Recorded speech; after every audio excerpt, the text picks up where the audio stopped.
not being content with making the playoffs and having an eye on Montreal and a berth in the Eastern Final next week. Well, the first thing they have to do is figure out this Edmonton Eskimo football team. 0-2 against them in the regular season. Hugh Charles, who was questionable all the way up to game time, will go and split reps as the tailback for the Edmonton Eskimos with former Argo Corey Boyd. Swayze Waters has it on the tee. This Eastern semi underway from Rogers Center, and it will be Weldon Brown starting inside his 10-yard line, and Brown trying to string it out, and he gets tripped up. That's Xander Robinson with a special teams tackle, limiting the return to just 12. So it's Kerry Joseph, the starter for the Edmonton Eskimos at quarterback. We will likely see a little Matt Nichols in this game, and there's Joseph, first playoff start since 2007. His #1 target, you heard the panel talk about it in the pregame, will be Fred Stamps, finished second in the CFL in receiving. And Hugh Charles will split reps in the backfield with Corey Boyd. Starters to watch, brought to you by Rona, proud partner of the CFL and its 8 teams. They start double tight ends, fake to Charles. Joseph flush from the pocket, and he'll have to take off with it, and takes a big hit across the 25-yard line. You mentioned it in our pregame hit.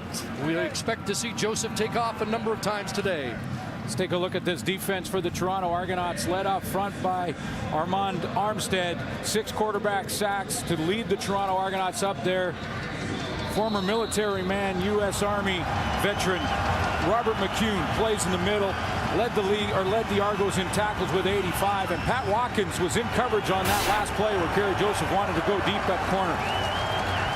An 8-yard run for Joseph, 2nd and 2. Again, double tight ends. Hugh Charles, the ball carrier, and he's hit hard around the 29-yard line, close to the first down. See a little of that playoff intensity out of the get-go in this game. I mean, starting from the opening kickoff, a big tackle downfield. There's Robert McCune stepping up, stopping the run. I think going to be very close to first down territory for Edmonton, but they're popping the pads right now. Not surprising. Requires a measurement. The chains come out. Pretty good gauge on how the Eskimos will do today might come in this first series. And Murray Clark says it's going to be 3rd down, 3rd and a chain link or 2.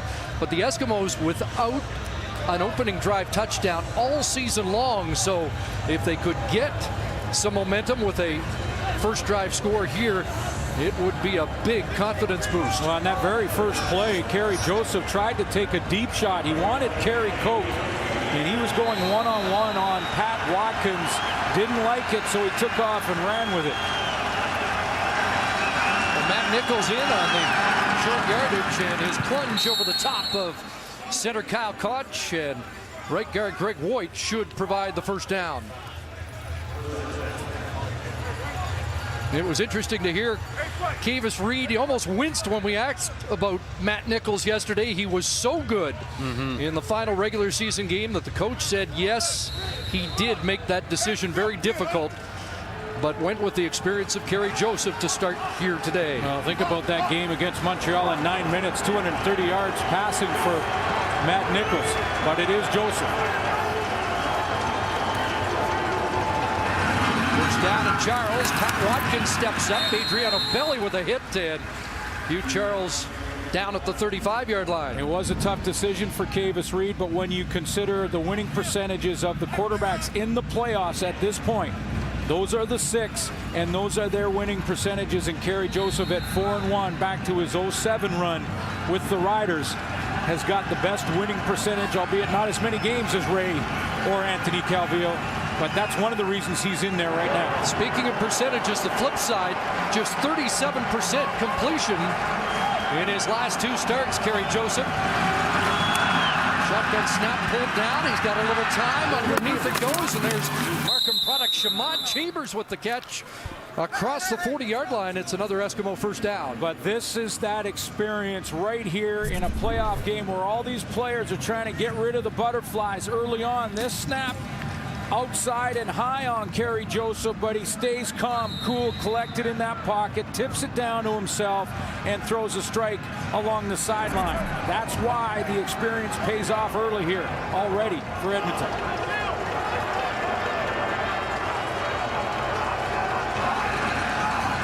Koch and Henry in motion. 1st and 10.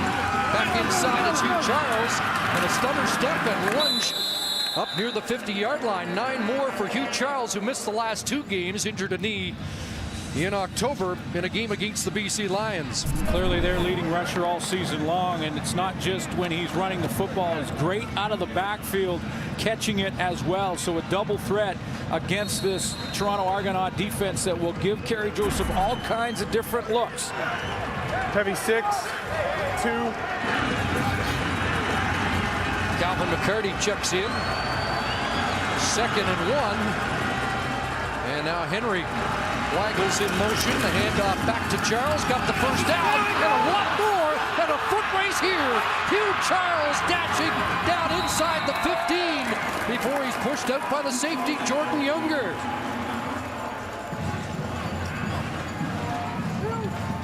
Playoff games often come down to the play in the trenches. The Edmonton Eskimos go with double tight end Matthew Bertrand on one side, and on the other side it's Calvin McCarty, and it's McCarty who's going to get the seal block as he gives a little crease to Hugh Charles, and he just needs that to make the big play. Hugh Charles gets the first big play of this playoff game. 47-yard run, his longest of the season. His speed is there. The injury behind him clearly. Corey Boyd checks in. They continue to go double tight ends. And now Boyd will pound it. Drives down to the 11-yard line. Corey Boyd, who had 8 carries, 66 yards, and a touchdown last week against Calgary. And Kavis Reed said that gave him a ticket into this game. Well, it was his best game of the season as an Edmonton Eskimo. Of course, started the season as a Toronto Argonaut. In fact, from the first time these two teams met each other was the first game of the regular season. Boyd was wearing the other jersey. So 3 for Boyd, 2nd and 7. Remember, the Eskimos without a first drive touchdown all season long.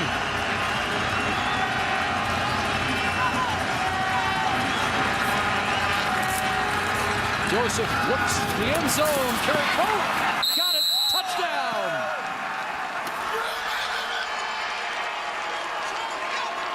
Well, there's the start. The Eskimos scripted.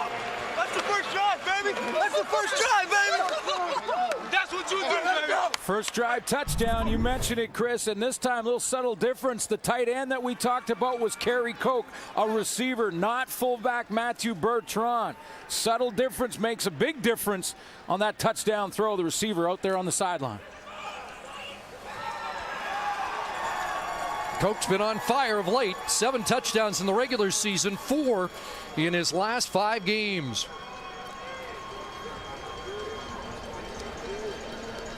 And again, all scoring plays reviewed. No question. A catch and a touchdown. Edmonton on the board first. You know I got something for you. You know I got something for you. Impressive opening march. Engineered by Kerry Joseph. 8 plays, 91 yards. Hit my elbow again. Grant Shaw puts it through, and the Eskimos have the early lead.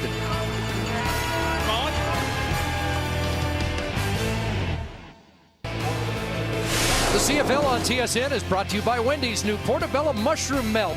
Wendy's, now that's better. And by Rona, proud partner of the Canadian Football League and its 8 teams.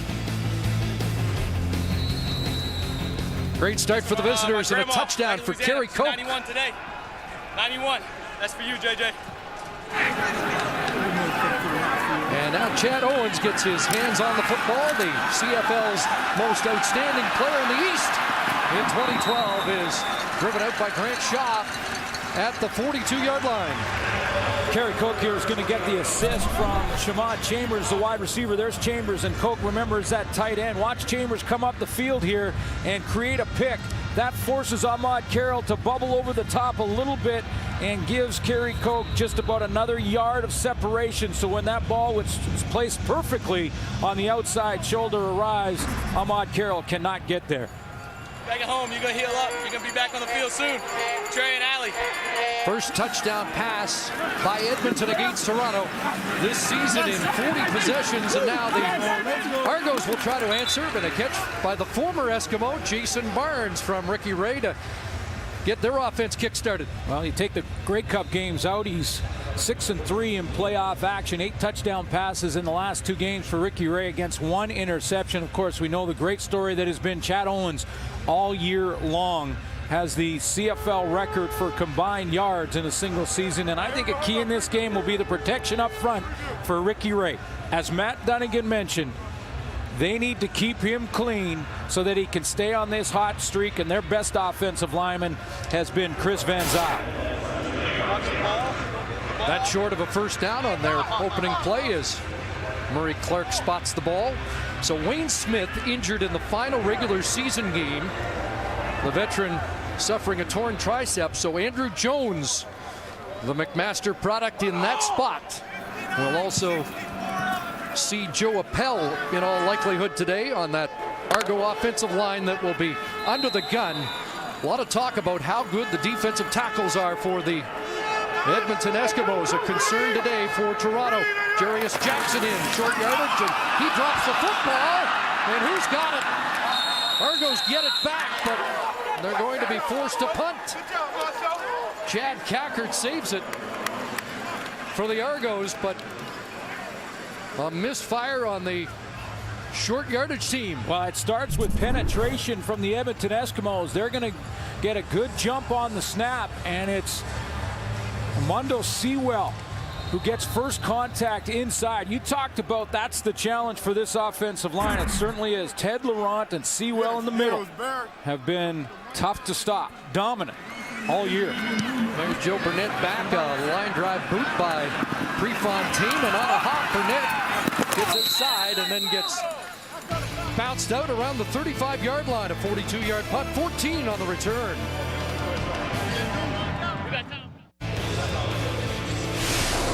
The CFL on TSN is brought to you by Nissan. Innovation that excites.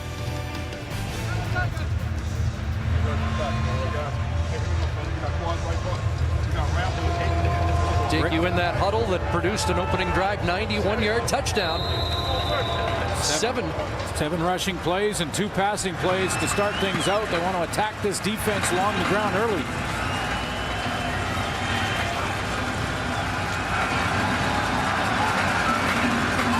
From the 35 out of the shotgun, and Kerry Joseph's going to look deep. Going to look for Shamad Chambers, and well covered on the play. Eastern All-Star corner, Patrick Watkins in his hip pocket. Well, we talked to Kavis Reed yesterday about the deciding factor in going with Kerry Joseph over Matt Nichols. Experience and the fact that Kerry played well against this defense, and in August, Chris does an absolutely phenomenal job with his defense. A lot of movement, a lot of different looks, and we felt that the veteran quarterback that had already played against this defense gave us the best opportunity to have a good start, which we need. 2nd and 10 for Joseph. Hunt steps up and he'll take off. Brandon Isaac in pursuit and pulls him down and will get the horse collar. And Joseph a little shaken up on that tackle by Brandon Isaac, suspended last week for a hit on Buck Pierce. We talked out of the gate about his running ability, and in his last playoff series. Horse collar tackle. Corner number 45. 15 yards at the end of the play. First down.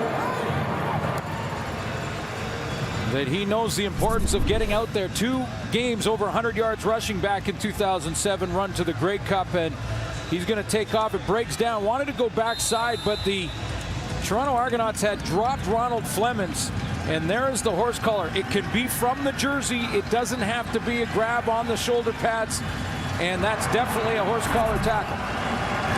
So the Eskimos are now into Argo territory, a first down at the Toronto 52-yard line. Draw play, Charles slid up, and Just a couple on that carry for Hugh Charles. Chris Schultz talked about it in the pregame show that this Toronto team has had some issues with penalties. Brandon Isaac, you mentioned, was suspended the final week of the regular season. Takes that horse collar, which gives the Edmonton Eskimos a new settle downs. They had more penalty yards than any team in the Canadian Football League. It's been a concern all year for Scott Milinovic. Just under 100 yards per game. Charles with 2. He's already got 63 in his opening quarter. His season best against Edmonton was 67. 2nd and 8. Here comes pressure. Joseph gets it away, and this one is dropped by Jordan Younger, who had a shot at the interception, had one against Edmonton this year.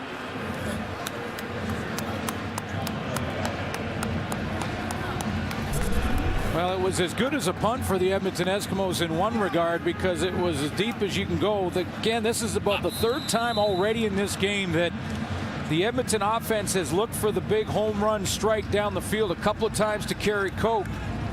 One time to Shamad Chambers. That one should have been intercepted, but Edmonton will punt the football to about the same spot. Grant Shaw to kick. Chad Owens is back. Shaw trying to angle it, but it's a line drive kick, and Owens taken down inside the 5-yard line. Terrific cover by Donovan Alexander.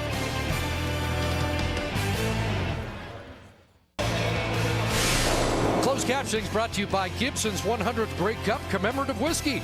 Available now in limited supply at local liquor stores. In the 2 losses against Edmonton this year, the Argos never led, and they're playing catch up early here, down by a touchdown and starting deep in their own territory for their 2nd possession. 6, 3, and 3.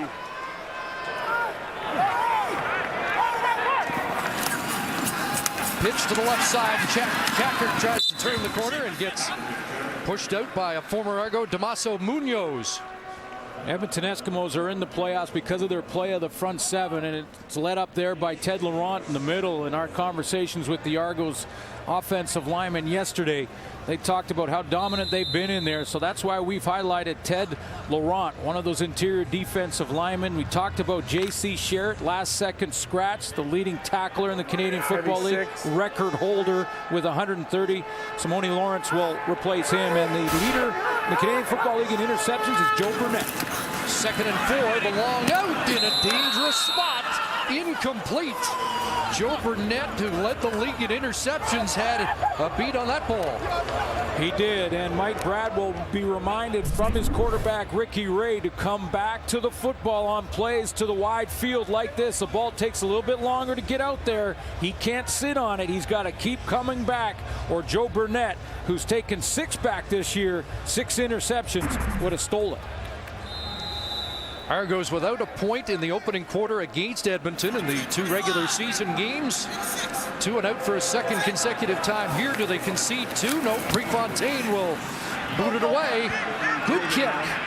Driving Burnett back to his 48-yard line, but he finds a crease.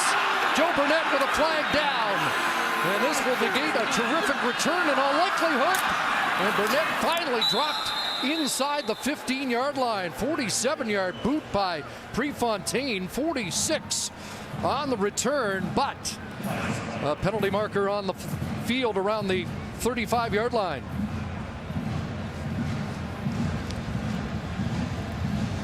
Couple of penalty flags down. One right where Joe Burnett caught it. Return, illegal block.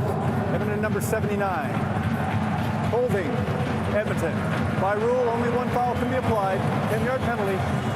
First down. So Sean Lemon called, and that will bring it all the way back into Edmonton territory.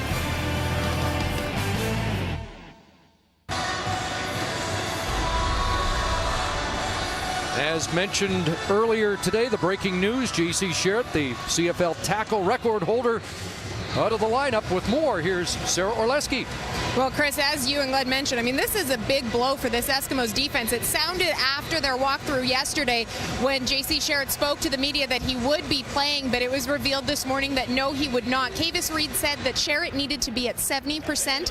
He was not. Pain was a huge issue, and they did not feel confident that he would be able to make it through the entire half. He aggravated an ongoing right ankle injury during last week's final regular season game.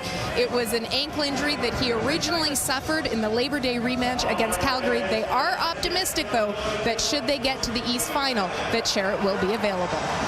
So the outstanding defensive player finalist out of the West does not have his gear on for this game this afternoon. Interesting, he missed the Western Semi last year, came back for the final, and hoping his teammates can give him that opportunity again in 2012. Right now it's the offense on the field, and Corey Boyd, the former Argo, pounding it across the 45 and falling forward for about 7. And it is quite a loss when you think back to when he did it, and it was just after he had set the CFL record with his 130th tackle of the season. And he gets rolled on a little bit on that right ankle, did not play another snap. And question mark, as Sarah mentioned, all the way up to about an hour before kickoff. So it's Simone Lawrence that will start in the middle. 7 for Boyd, 2nd and 3. And they're going to swing it out. Kerry Koch was in the backfield, but this play doesn't get off, and a time count violation. Edmonton number 5. 5-yard penalty. Remains second down. So a penalty on the return and now a time count, and the Eskimos make a couple of mistakes in the last minute. Well, they started out of the game, out of the gate with such great momentum. That opening drive ends in a major, and the first adversity now faced for the Edmonton Eskimos in this 2nd and long.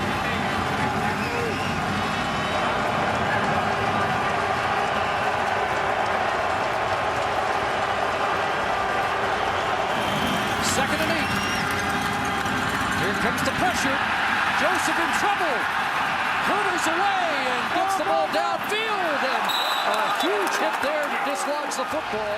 Pass incomplete. Joseph did well just to get it away. Well, let's start there, because it was amazing that Kerry Joseph was even able to get that football out of there and give his receiver a chance at first down. It was Marcus Ball at the hit at the other end, but let's just take a look at one of the reasons that Kavis Reed made the decision to go with Kerry Joseph, because he can create with his legs. Should have been sacked right there in the backfield. A couple of guys had a shot at him. He jumps over his own offensive lineman, finally pulled down, but he has got the ball out of there. Big push from Armand Armstead, the all-star defensive tackle for Toronto.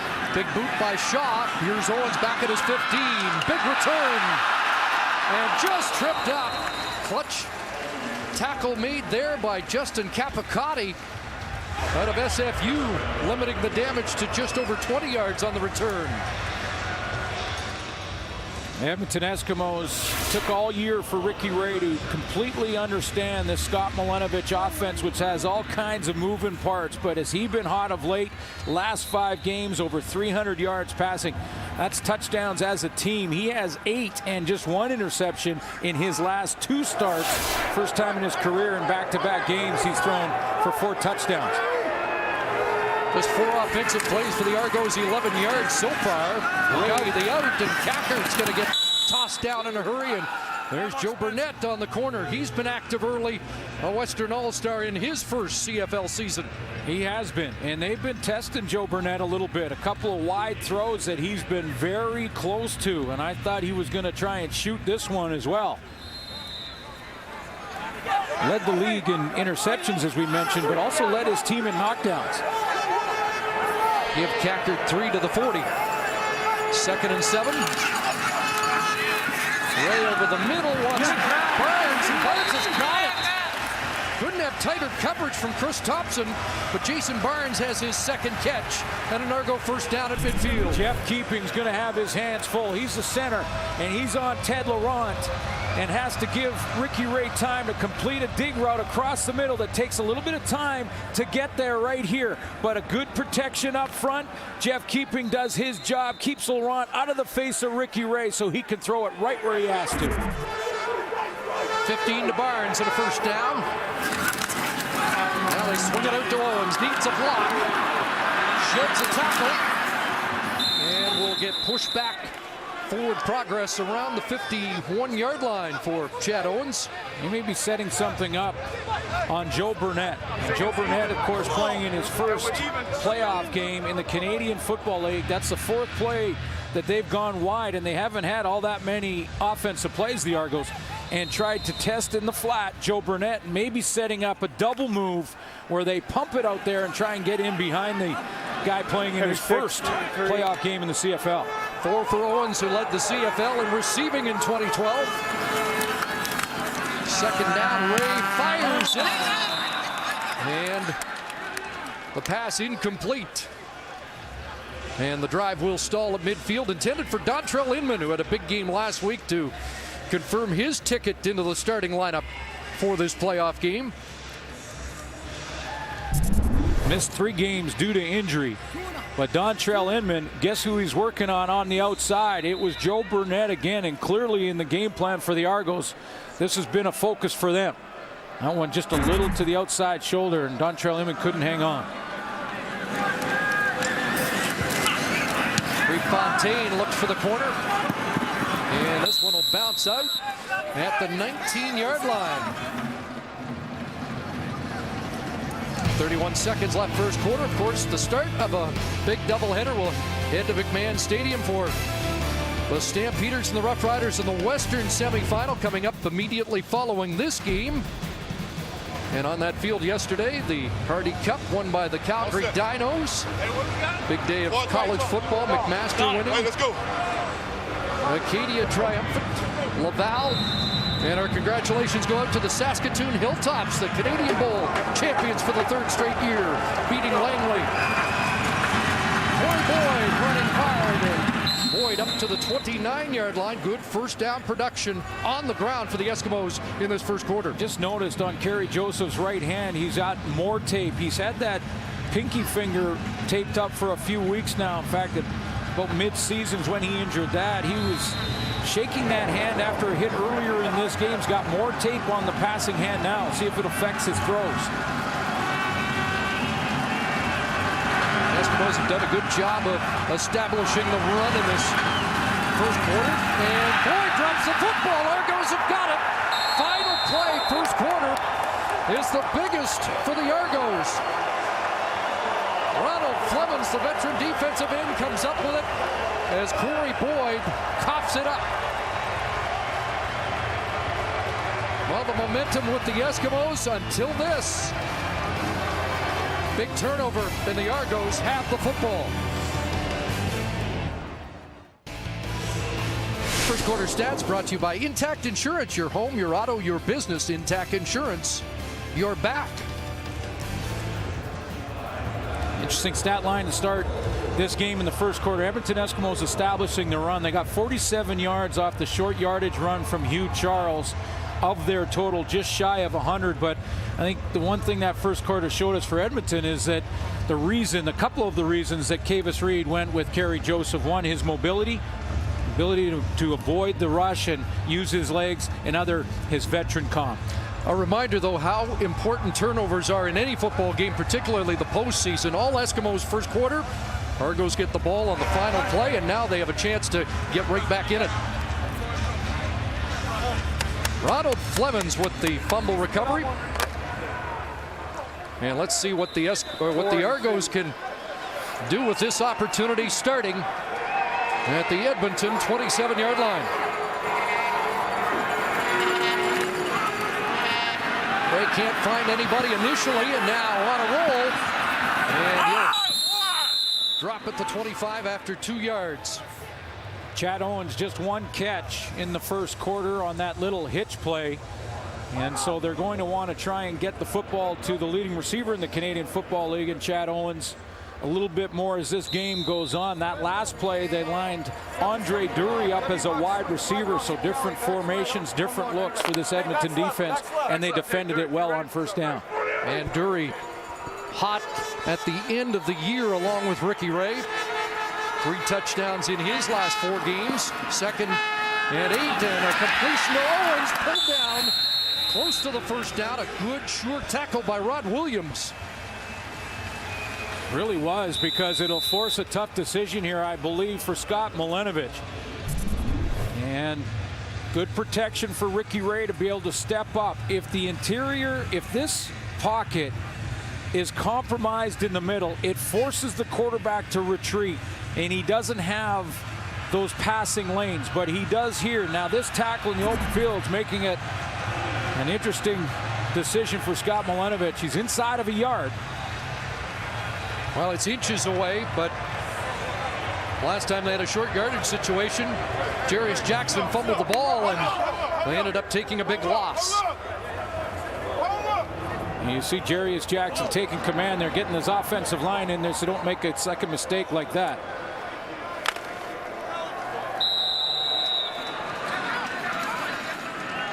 $59-64 eligible.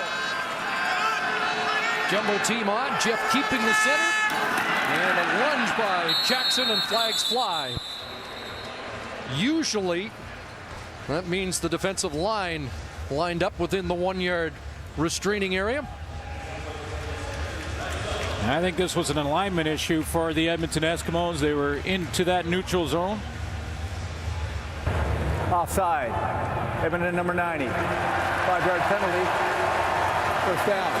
Big Armando Sewell, the defensive tackle. That is his head and hands inside that 1-yard neutral zone. New set of downs for Toronto on the doorstep. J.C. Sherritt told us yesterday that man, in his estimation, the strongest guy in the league. Armando Sewell, Argos with a first down. Ray has time, looking in the end zone. Owens had fallen, and that ball has been intercepted. Joe Burnett comes up with it. And so the Eskimos get it back by a turnover. Communication issue, and Chad Owens is going to fall down to the left of your screen. Now, did Joe Burnett make this catch and keep it off the turf? I believe he did. From that first replay, it looked like he was able to. This will be a closer shot. Did the tip of the football touch the ground? No doubt that this will be challenged. The flag has come out from the Argos sidelines. And as spectacular an effort as that is, looks like that ball did make contact with the turf. Boy, it looked good from that first angle, and they've been testing Joe Burnett, and he's been up to the challenge on every single play, including this one. But I think you're right. That tip of the football touched the turf, which would mean it'll be ruled incomplete and overturned. See that ball kind of turn upwards on contact. Toronto is challenging the ruling on the field of an intercepted pass. We'll review the play. Well, what a huge ruling this is, with the Argos threatening to tie it. Ball security so important. These are the 2 leading teams in terms of takeaways this year. Edmonton was number 1, the Argos number 2 in takeaways. They've just shown your freeze up on the scoreboard here, and the Argo fans encouraged that this one is going to be overturned. Well, take a look at the route here first of all, and the communication I'm talking about is Chad Owens got to go inside here on this curl, and he never gets there. He slides down trying to fight back to the ball, so the ball thrown in the inside area. That's where Joe Burnett has the best chance at it. Didn't take long.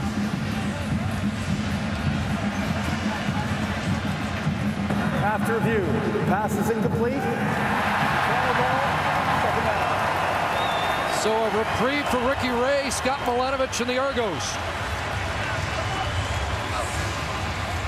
And the ball will be placed back around the 11-yard line.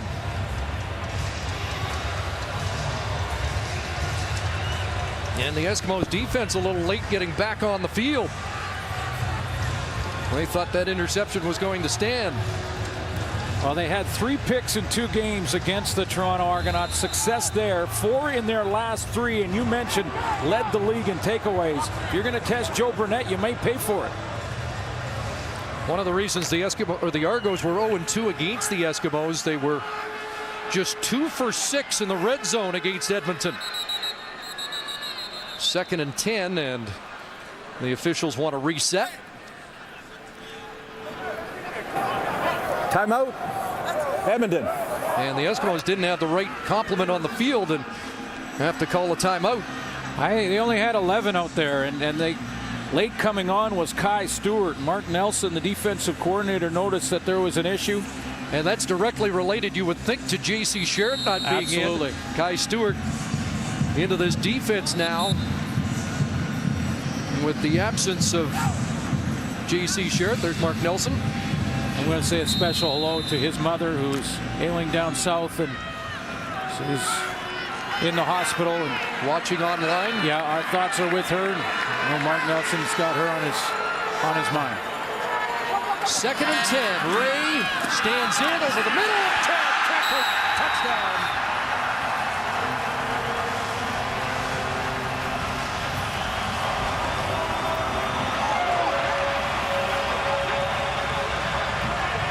And a little scrum after this celebration. Weldon Brown in the middle of it. This team's got to keep their emotions in check. Don't take a bad penalty that costs you field position in a game of this magnitude. So after the fumble recovery, the Argos are able to put it in for the tying score. Chad Cackard comes from the slot back position. They line Andre Dury. Again, a different look from Scott Milenovich in this playoff game. Extra point from Waters. Game is tied here early 2nd quarter on a touchdown pass from Ray to Cackard.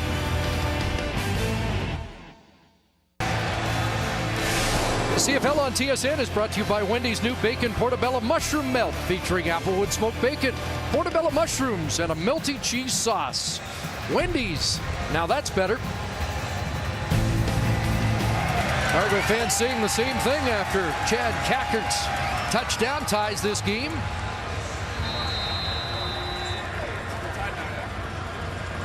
So 7 points off the turnover as Waters kicks off.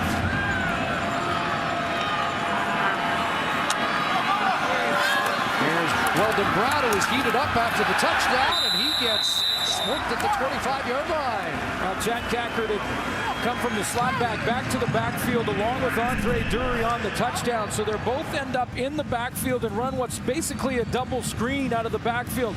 Watch as they break the line of scrimmage, hold it there. Now there's 2 choices. One is Cackard here and one is Andre Dury on this little dump screen. Ricky Ray has the choice of those 2. He dumps it to Chad Cackard and he gets in the end zone. So the Eskimos get back to work on offense, starting at their 25-yard line. Hugh Charles, the ball carrier, and he's going to get dropped for a loss. Patrick Watkins had him tied up, and they'll drop him for a 5-yard loss. Take a look at a little bit of the pushing and shoving after the Chad Cackard touchdown. Chris Van Zyles right here, he kind of walks past Weldon Brown, and as he's walking by, gives him a little bit of a bump there. He's on his way to go celebrate. Just a little shoulder as he goes by. So Brown didn't like that. Came right back to 54. And Chad Owens got involved. Ricky Ray even got down in there. And good on the officials for just letting the guys get it worked out. No penalties on the play and move on. 2nd and 15. Pressure. Joseph hit as he got it away. And that pass falls incomplete. There is a flag down on the play. Well, that's Kevin Huntley getting up. He sees the flag. It looked like that flag came a little bit before the hit on Kerry Joseph. See if there was contact on a receiver downfield. Marcus Ball having some words for the Eskimos. Offside. Edmonton number 28. That Penalties decline. Third down. Tough series for Corey Boyd. First the fumble and an offside, and it's a 2-and-out for Edmonton.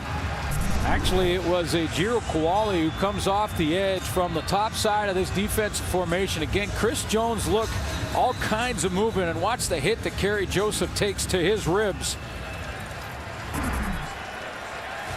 Those add up.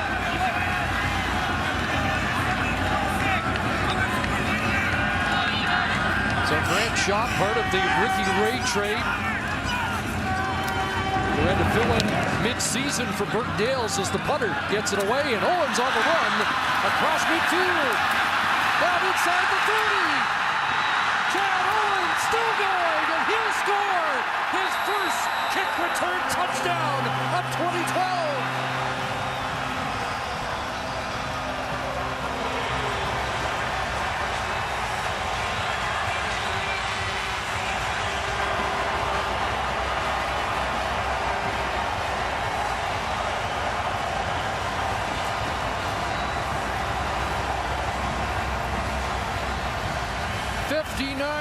His longest punt return of the season. This one kick-started because he can catch it moving forward, going downhill as he collects himself underneath that football. Now he's got great momentum, a couple of cuts right at the point of attack, and he is gone. Munoz missed him around the ankles at about the 20, and Owens, who led the Canadian Football League with a record-breaking all-purpose season, has his biggest special team play of the year.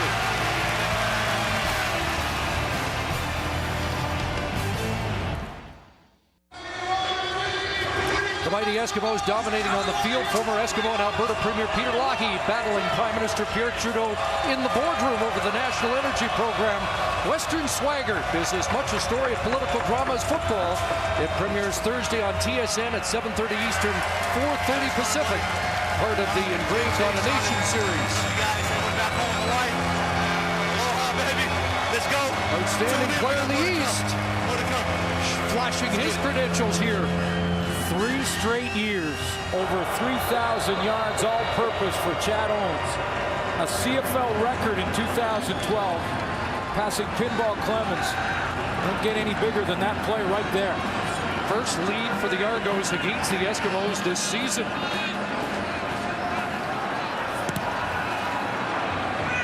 Waters drills it. Longest kickoff average in the league. Backing up Edmonton, and Weldon Brown is met across the 20, shy of the 25 again. Walter Spitzer on the tackle. Chad Owens does a couple of things on this return. One, I mentioned the upfield momentum. That gets him started with great speed, but he's going to get help from 2 players on defense. First of all, Pat Watkins. Nice block on the cutback lane for Chad Owens there. Keep rolling it, because Delroy Clark has a chance to catch him, but coming right here is a Jiro Kowali who picks him off so that he can't catch him from behind. There's not many that can when Chad Owens gets in behind him.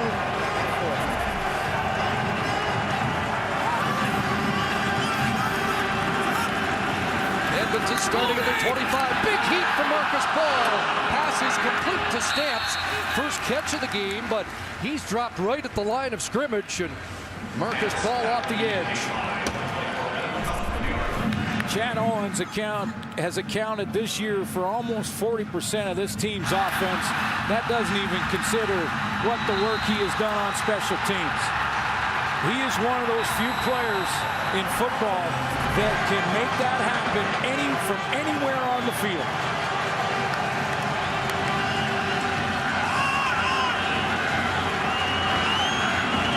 Second and 10.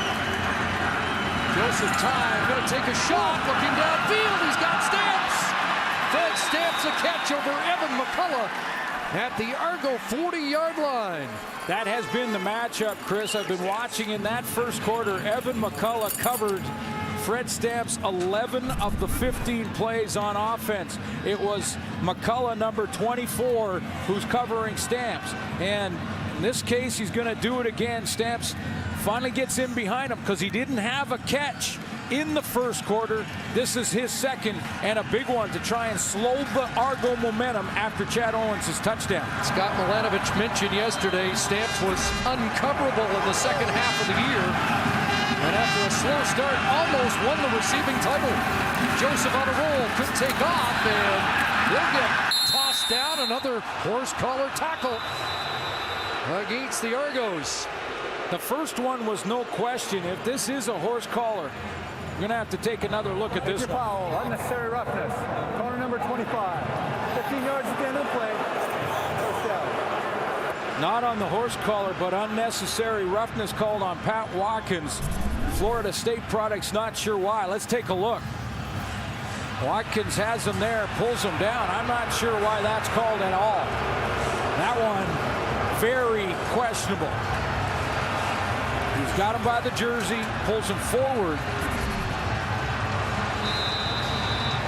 What a season for Pat Watkins out of Florida State.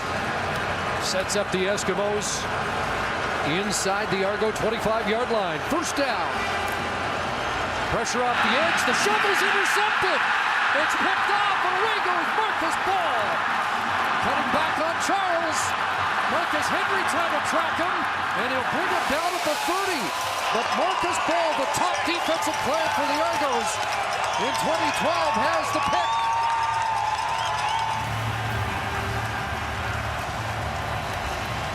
Brandon Isaac is the guy that causes the problem on pressure from the linebacking core. Chris Jones' defense has all kinds of movement. Watch number 28 come off the edge and disrupt the timing for Kerry Joseph. He never can get a clear passing lane, and this is a forward pass that'll be picked off by Marcus Ball. Had an interception for a touchdown against Winnipeg in the regular season. Marcus Ball, all three linebackers not in the lineup against Hamilton, back in and have been a force here. Tackled with a sidestep, and he'll get gang tackled after a short gain.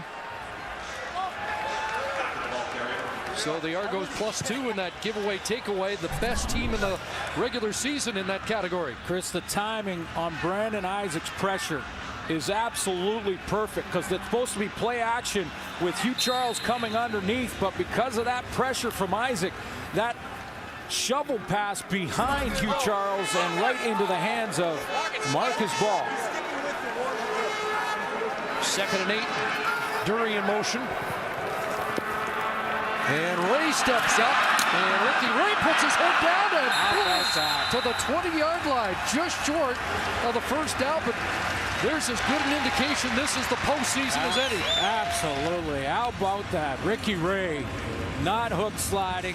He's wearing a knee brace. That was the injury sustained in Montreal. Missed basically 5 games, 4 technically, but 5 games. And this is playoff time.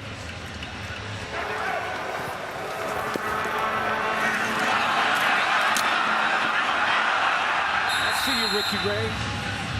Broke Marcus Howard's tackle and then over TJ Hill for 2 or 3 extra yards to make it 3rd and just under a yard. And don't think his teammates, including the defenders that are on the bench right now, look at Kenyon Rambo not dressed over there right away to say, hey, that was nice. That gets your teammates fired up. So again, short yardage, 3rd time we've seen that. 1 fumble, 1 first down, and not a sure thing. No, not against this D-line. There's Jackson falling forward, a plunge that should be enough.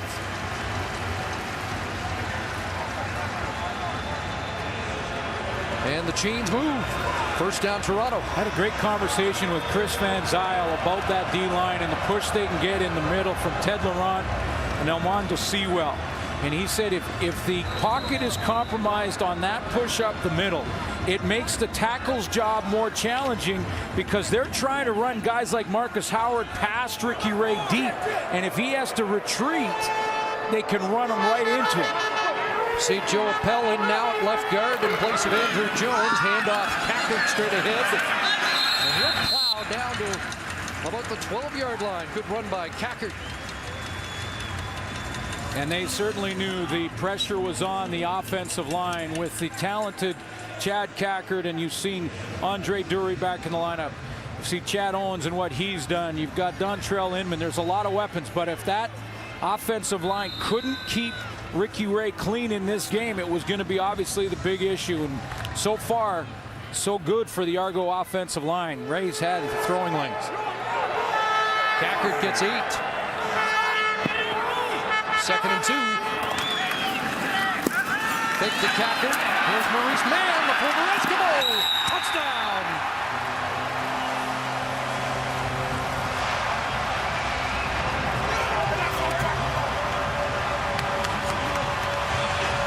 An Argo explosion here in the 2nd quarter.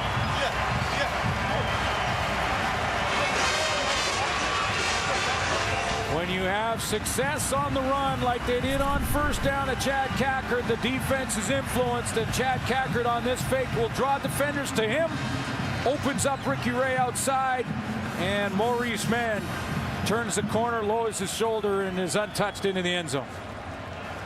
Just 1 touchdown in the regular season, 8 games played for Mann, who did not play against his former team in the regular season.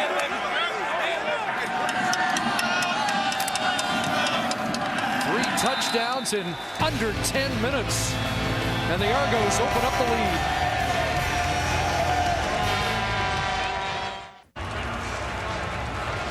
No shortage of Edmonton connections on this Argo offense, and there was one there. Ray to Mann for a touchdown. Now 14 points off turnovers for the Argos in this opening half. Well, it was everything that Maurice Mann did pre-snap that helped him to get open out in the flat, then turn the corner and used his speed to cross the goal line. Man in charge of covering him was Rod Williams. Had all kinds of problems because of the pre-snap motion. Amazing how the momentum changes in a football game. The Eskimos with a terrific start, opening drive touchdown. Corey Boyd fumbles on the final play of the 1st quarter. And this 2nd quarter has belonged to Toronto. There's another huge boot off the upright. It's a dead ball, and again, nobody kicks it further off the tee than Swayze Waters. And that has really enhanced field position in this 1st half. Let me show you Rod Williams and the challenges he had. There's Maurice Mann in the backfield. Here's the guy in charge of covering number 37, the corner. Now watch this pre-snap motion as he comes back in the line. Now Williams is having problems. He gets on the wrong side of the linebacking core, and now he's in pure chase position with a poor angle to try and catch Maurice Mann. He's going to use his speed to outrun that angle.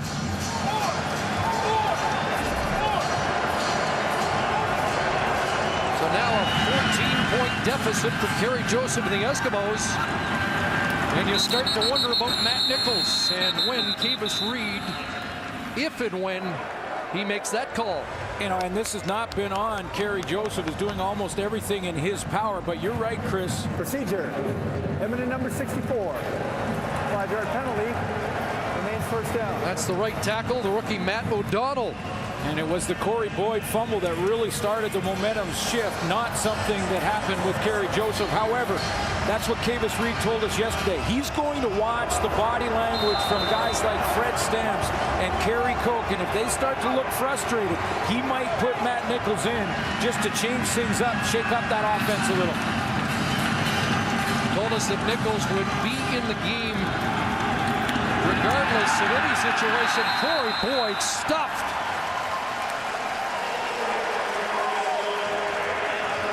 Former Argo took a huge hit. Kevin Huntley in the middle of the play. Back in the lineup after missing a couple late in the season because of injury. Kevin Huntley is a man amongst boys on this play. Watch how he just off the line of scrimmage. Scott Mitchell on roller skates in the backfield by 7 yards. 6'8", 299, a guy who didn't have as good a season as we've seen from Kevin Huntley. Right time to turn it around. Big pressure, knocked down, and Corley almost came up with a pick. Ahmad Carroll off the edge with the knockdown. Halfback blitz as Chris Jones turns up the heat. Well, and Kevin Huntley is down on the play. He took a double team and a low hit And you're right, though, it was halfback from Ahmad Carroll, who's right here. He's going to come off the edge, and he's the guy who's going to knock this down. Ejiro Kowale had a shot at this on the deflection. He almost ran under that for an Argo touchdown. Take a look at Huntley right here. He gets double teamed. Both offensive linemen go down to the cut block to try and cut him down after what he did on first down. They're trying to take away his momentum and go right to his legs, and as he's turning, looks like they caught him at the side of the knee, but it looks like he's going to be okay. Got up, and as he did, seemed to have a menacing glance at the Eskimo huddle. Well, those guys don't like getting cut. Cut blocking on the offensive line is legal play. As long as you're not engaged and another offensive line comes and chop blocks you, that's one of the worst penalties in the game. But that was two offensive linemen cut blocking, which is legal. Owens awaits. Got a 59-yard touchdown already. Takes this on a hop and will run out on the Eskimos side of half as we check back in with Sarah Orleski. Well, Chris, it took until late in the season for the Argos offense to really get going. Ricky Ray threw for 8 touchdowns in his final 2 regular season games. The last Argos quarterback to throw for 4 or more touchdowns in back-to-back games was Doug Flutie back in 1997.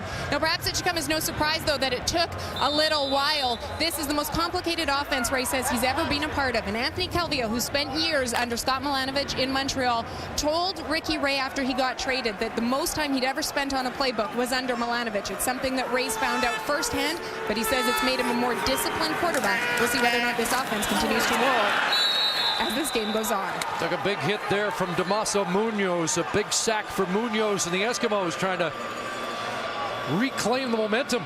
Well, with J.C. Sherritt out of the game, a guy who had 23 tackles and an interception in 2 games against Toronto, Damaso Munoz is going to have to make plays like this and get some of this momentum back. Great timing on that B-gap blitz between the guard and the tackle, and he gets to Ray. 3 sacks during the regular season, 1 against Toronto. 2nd and 17. Ray stands in, throws underneath. It's a completion, and Mann gets away and has the first down. Yards after the catch to move the chains for Maurice Mann. At 20-yard gain. Sorry, Chris, matched up again on Rod Williams. And Rod Williams right here has got to try and get those emotions settled down a little bit and come up. He was in good position here to make a tackle and get the football back for his team, because that's a 2nd down play after the sack from Damaso Munoz, but he slips here and misses the tackle on Maurice Mann.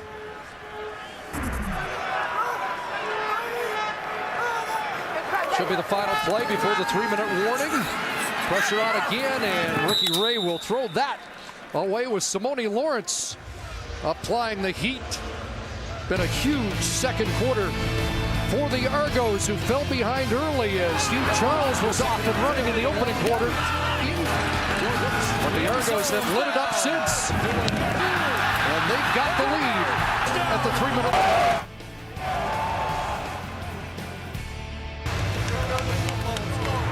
21-7 Argos, 2:54 left. And then it's GMC Live at the half. We'll check in with the guys, Dave Jock, Matt Schultze, and Milt will give us their thoughts on what we've seen, and welcome to La Police. Absolutely. Welcome to our team, our crew. Did a good job in the pregame show, breaking down a couple plays and the way that the Argos like to play defense. 2nd and 10 for the Argos. At the 42-yard line. Ray throws. Andre Dury's got his first catch and a first down at the Edmonton 30-yard line. Andre Dury, 3rd among Canadian receivers this year. Chris, I read an article this year about the receivers, and it was, believe, Andre Dury who mentioned it. Said when Ricky Ray arrived and he was catching the football, it's almost like, and this is a quote, that the ball catches itself. He is so accurate. That ball was bang on the money. Now Cackard inside. And Chad Cackert spun down at the 27.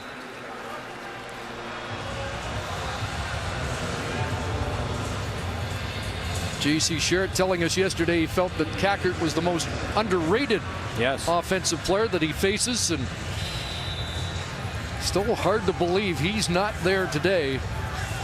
Great mutual respect, though, between those two players. Absolutely. Two guys kind of cut from the same cloth. Undersized, but big-time overachievers. Heavy 6, 2 and 4. Did you have any inkling yesterday J.C. Sherritt wouldn't play? Wow. No, he did a good job, didn't he? I mean, we had a long interview, talked about his season, his great record-breaking 130 tackles. Violation. Toronto number 15. He lost him down. Third down. Timer, please reset the clock to 1:55. Costly penalty. And he had the great poker face going on the entire time, and then a discussion with Kavis Reed, and all of a sudden it became apparent that his ankle may be a little worse than we knew, and everyone had known at that point. So again, final decision being made this morning, and it's been a quiet start for Simone Lawrence in the middle, replacing J.C. Sherritt. Loss of downs. Had just one tackle in the first half of play. Loss of down means it's third down, and the field goal unit has come on. Waters kicking out of the hole to Trevor Harris, a 34-yard attempt.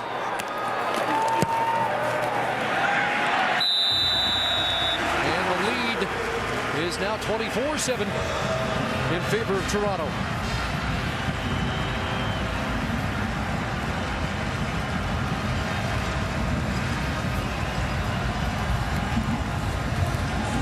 So the Eskimos with just under 2 minutes remaining to put a better complexion on this first half. And if we are going to see a quarterback change, obviously wouldn't happen until after this final minute 51. No sense putting in Matt Nichols, who wouldn't be warm or loose yet at this point. I mean, I think more pressing is who plays tailback. Corey Boyd's still in the huddle right now, and he's had a real slow start to this game where Hugh Charles was playing pretty well in that first quarter. Adriano Belli does some chirping. Argos show pressure again. Here they come. By Marcus Brown. And the throw behind is incomplete. Kerry Koch streaking down the sidelines with Pat Watkins step for step.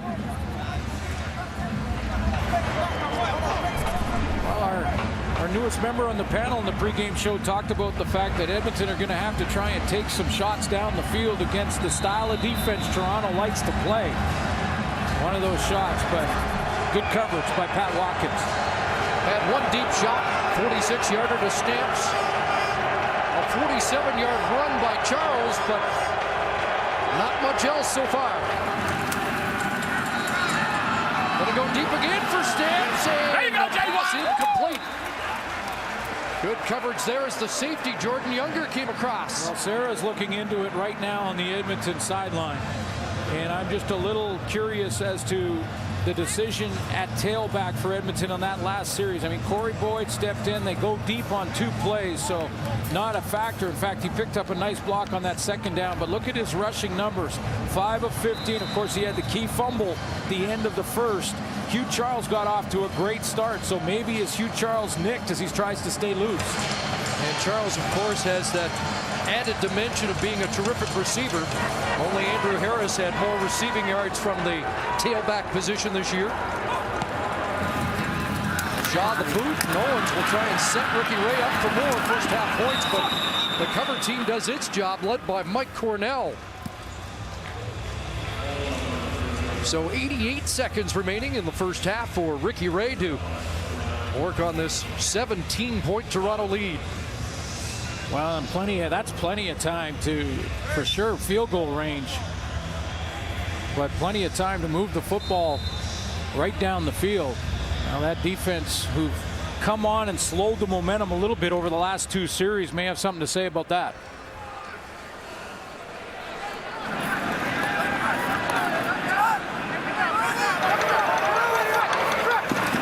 From their 40. Pass for Mann. Sheds the tackle, and another. Got a first down, and yards after the catch for Mo Mann have been impressive in this first half. Well, they're using the wide side of the field, but watch the recognition from the veteran. The future Hall of Famer who's going to pick up inside blitz, see it quickly, and know that he's got to get rid of the football now.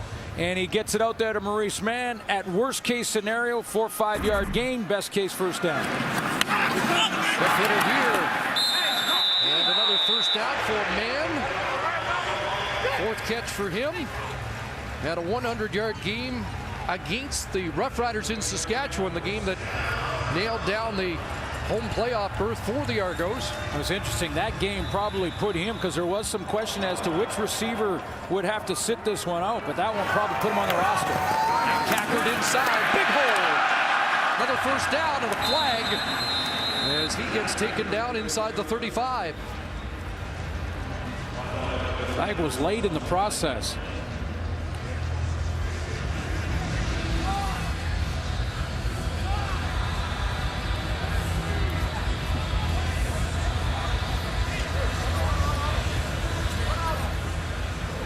After the first down was gained, holding, corner number 67. 10 yards from the spot of the foul, first down. It's a late hold by the center, Jeff Keeping. We'll bring it back to the 45. Jeff Keeping is good initially. His first block's fine. That one there is good. Just a little chip. Now he gets on the linebacker, and he gets his hand on the jersey, and that draws the flag.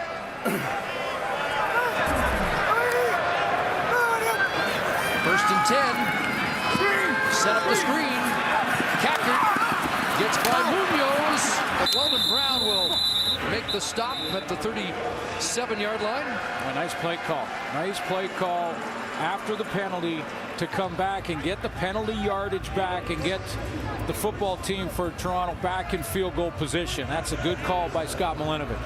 We mentioned Corey Boyd now with Edmonton. One of the reasons they make that change is because Cackard a little better as a receiver, and now on the run, he'll have the first down at the 30.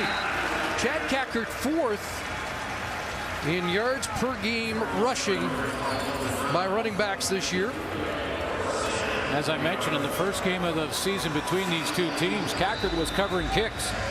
Corey Boyd was the feature back for Toronto, and boy, just a shrewd move for Scott Milinovic to realize in this offense, Cackard suited it better. And at that time, cut the leading rusher in the league, Corey Boyd. First down, Ray steps up. Has a man open. There's Andre Dury. Another Argo first down. As Dury is taken out on the sidelines, and a flag will add to the play for Toronto. Horse collar tackle, it looked like, from behind. Simone Lawrence in chase. And Lawrence right on the sidelines, going to pull him down from behind. Major foul, horse collar tackle. Edmonton number 48, half the distance to the goal line, first down.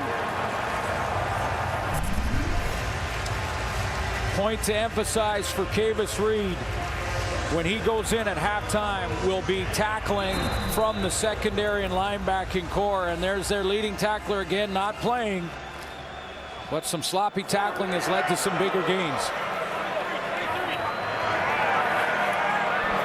First and goal from the 7. Ray looked one way and now bounces the other, and that went out of reach. Mike Bradwell, the intended target, 6 seconds left. Or check that, Spencer Watt, the intended receiver. Kick the field goal or one more? Tough decision here, because if you're real efficient, you could sneak one in. That's why Ricky Ray, when he got out of the pocket, he knew the time clock in his mind and had to get rid of it to give himself another chance here. I think because they're inside the 10, there's time to execute the play. If it was out a little further, they might have Waters on already. Quick hitter, it's a draw play. Ricky Ray, touchdown! Oh boy, what a call. What a call.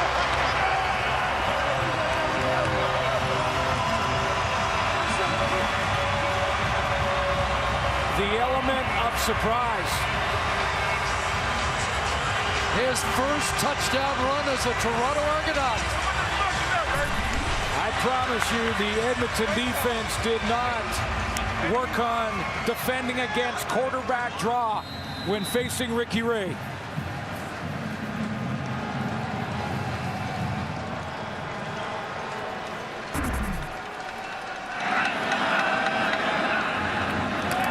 Extra point from Waters, and the Argos put up 31 in the opening half. And the reason Ricky Ray celebrating that touchdown, remember the guy who got the penalty to put him in a tough situation on first down again, that was Jeff Keeping, the center. Chip block here, watch him get out on the linebacker, seal the deal so that Ricky Ray has a lane to get to the end zone. Jeff Keeping steps up big time when he has to on that play after taking an earlier penalty. Rookie head coach is fired up on the Argos sidelines. Well, there's no doubt this team has weapons. They put up 43 points last week without Ricky Ray. But with a red-hot quarterback, they've got 31 in the opening half here, and all in the second quarter.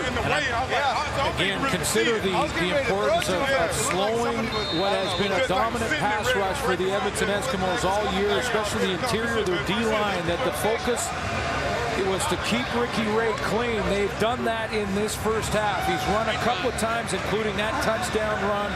Just a tremendous call from Scott Milanovich. But so far, the O-line has done their job up front. He's been clean.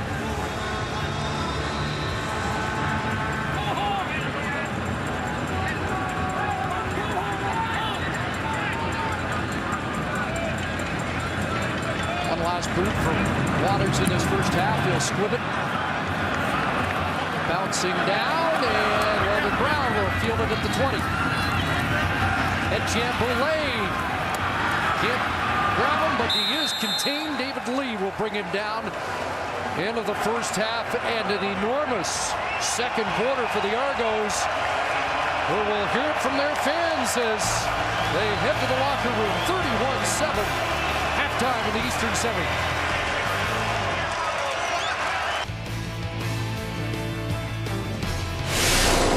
Live at the Half is brought to you by GMC Sierra. We are professional grade.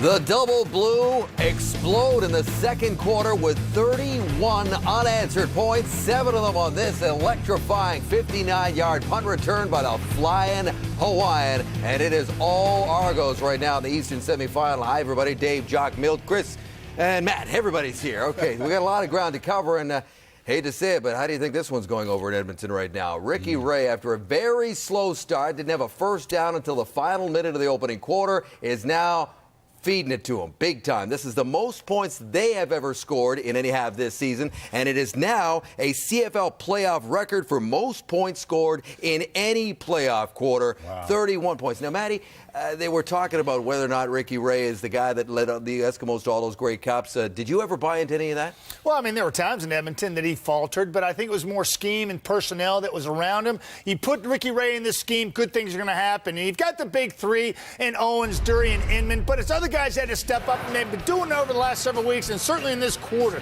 Ray takes it upon himself here. I think it really sparks his football team with the energized run, and then he finds Kakin on a dump down. That's a guy that's got to step up consistently for him. And then guys like, whether it's Rambo or Barnes or this guy, Mo Man, they've got to step up. That's what's happened with this offense. Ricky Ray in this game, with people stepping up above and beyond the big three, good things are going to happen, Jock. You know, Matt, if you talk to any coach, they will tell you the importance of special teams. I know we sometimes don't give it the attention that it probably deserves, but believe me, for the players, it's huge, and special teams was a huge factor, and we saw the Chad Owens touchdown, but I want to explain how it happened. First of all, Grant Shaw is trying to do what's called a directional kick here. This is a cross-field punt that is being done on purpose, but Chad Owens is up to the task. He catches the ball in the air, and you don't expect that. What Grant Shaw's got to do is put the ball on the ground. He wants to go across the field and get it bouncing around, and he didn't, and this is the result.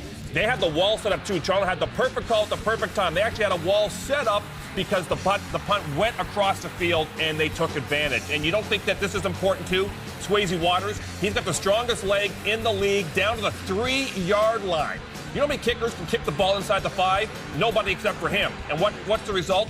Inside the 25 to start off their drive. Huge factor, special teams. That is offense, that is special teams. But, Milt, you feel this game really turned with a defensive decision that the Argos made. Why? Yeah, they decided to put some pressure on the quarterback. And all year long, this Argo defense has been solid defensive backs, great linebacking core, but their Achilles heel has been their defensive line. They haven't been able to get any pressure on the quarterback. You see right here, 2nd and 5. Kerry Joseph has all day to find his receivers. I'm thinking after this play, Chris Jones, defense coordinator, decides, that's it. I'm going to go after Kerry Joseph. I'm going to send Brandon Isaac. I'm going to send Marcus Ball. I'm going to send Ahmad Kerr. I'm going to put pressure on him. I'm not going to allow him to sit back there and feel comfortable and allow his receivers to run routes all day on my defense. This was the best decision so far made in this first half, and it's really hard for these Edmonton Eskimos to figure it out. Seems like a long time ago, but the Eskimos had a great start, scoring in their opening possession a touchdown. First time they've done that all year long. Schultze, can they regain any of that mojo? Well, they had it and they lost it in terms of attitude because Edmonton came out and they really dictated physically to the Toronto Argonauts. And it was Joe Burnett that I noticed that made some really interesting plays. And he really dictated the emotion first. I want you to see the return here. Towards the end of the return, he doesn't even decide to go for the touchdown. He decides right there to go for the collision. That's an attitude. Again, watch this play where it's just a delicate touchdown almost, but Chad Kagger gets roughed up on the play. Their attitude was so present in the first quarter, but what you got to understand about playoff football are those turnovers, those returns on special teams. It flips everything over. If I'm in the locker room, I say, guys, we got one opportunity here. Go out, hit everything that moves, create turnovers, go no huddle, put Matt Nichols in. Let's see what you got, kid. It was a Corey Boyd fumble that I thought really changed the whole momentum in that game. And playoffs, turnovers are so much more pronounced in the playoffs. And I know Corey Boyd wanted a huge game against his former team, but he's going to look back on that one and regret it. Absolutely. Marcus Ball, too, run fitting on the interception. A little shovel. He run fit, shut down Charles, glued onto him, pressure off the edge. Bang. Big score. Chad Owens with his first return for a touchdown this season, but the big story is Ricky Ray. This is his first rushing touchdown as a Toronto Argonaut. And it is all Ricky Ray and the Toronto Argonauts over the Eskimos. And of course, the second half of our playoff doubleheader, the West semifinal. The Riders in snowy Calgary to take on the Stamps. They will kick that one off at just after 4:30 Eastern. Paul Lapalisse with us back in studio now with the coach's playbook. Lapa, we talk so much about offense and defense. Maybe we don't talk enough about special teams. Let me ask you this. Is there a bigger dagger in a one-game playoff than a missed field goal return coming back at you for a touchdown? No, it's certainly a demoralizing play. It's a play that's happened to me in my career, and you have to make sure that you cover downfield. And here's an example right here. We have 3 players doing a great job blocking for the return. Okay, if you watch the players that I've highlighted, they're going to create a lane for Tristan Jackson to take it upfield, and there's way too much space. It's missed to the field. It's a field return. That's a recipe for disaster. Tristan Jackson bounces outside and takes it. You know, we know that he may be not on the roster today, but they do a great job as you look at this tape with their return. So whoever's back there is going to do a tremendous job. Okay, if you look at this clip, this is Larry Taylor with Calgary. The offensive linemen are told to go down and cover and fan out on the field.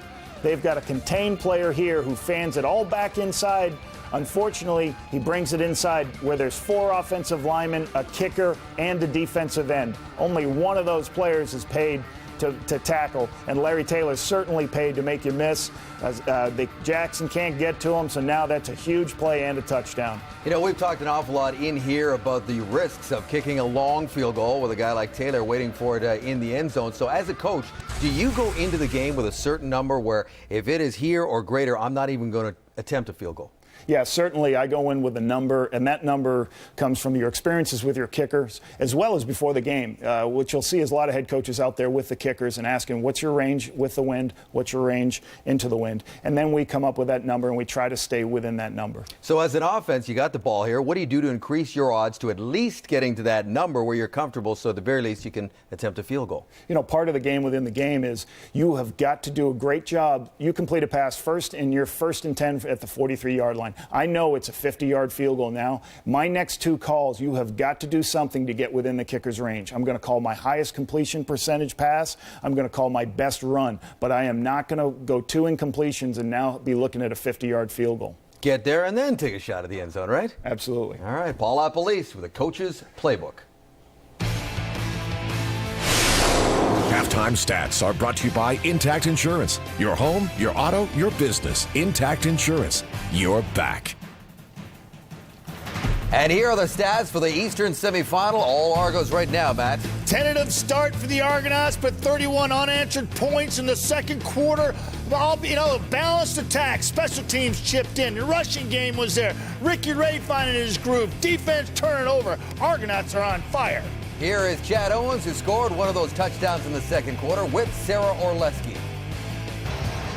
Chad, we could look at turnovers, but still this Argos team has been opportunistic when given that opportunity. 31 points in that second quarter. What was the biggest difference? Us scoring on specials. Not saying my play, but I told the guys, look, if we can score on specials, we're going to give ourselves a really good chance to win the game. We're at home. It was a big momentum swing for us. They kind of had the momentum, and it was a play that we needed to turn that momentum, and defense responded, offense responded, and it's starting to roll. But it's very exciting. We've got another half to go, though. This building often gets criticized for not having a lot of atmosphere in it. How much do you guys feed off of this loud crowd, especially late in that quarter? It's everything. We felt it in the season finale against Hamilton and what our fans are able to provide for us. And that whole second quarter, when we started rolling, we really felt the energy. We were feeding off of that, and that's what home field advantage is supposed to be. Thanks, Chad. Thanks. The Eskimos have just 2 wins on the road all season long, and they're in a big hole entering the second half. Corey Warren is here with a Sports Center update. We got the Game 2, the Western semifinal coming up, and full slate of NFL, right? Yes, and some news out of New York today, David. Is day 57 of the NHL lockout. The NHL and the NHLPA are back bargaining again today. They began at about 1:30 Eastern time, and they are still going. We hope to have some more on the next edition of Sports Center. Meantime, it is Week 10 in the NFL. The undefeated Falcons taking on the Saints, up 3 late in the half. Drew Brees to Jimmy Graham, a 14-yard major. It is 21-17 Saints in the third. Giants and Bengals, Cincinnati up 7 in the first. Andy Dalton to Andrew Hawkins for the 11-yard strike. 17-6 Bengals in the third. Bills and Patriots, second quarter, New England up 17-10. Tom Brady to Rob Gronkowski in the back of the end zone. 24-17 Pats. Broncos and Panthers tied at 7, start of the second. Trindon Holiday returning the punt 76 yards all the way to the house. 17-7 Broncos at the half. We will have all the highlights from Week 10 in the NFL and more, plus post-game reaction and more analysis from the East and West semis in the CFL at 11:30 Eastern, Dave. The Edmonton Eskimos were actually the first team to win a crossover game. That was back in 2008. A lot of work left for Kerry Joseph and his mates in the second half.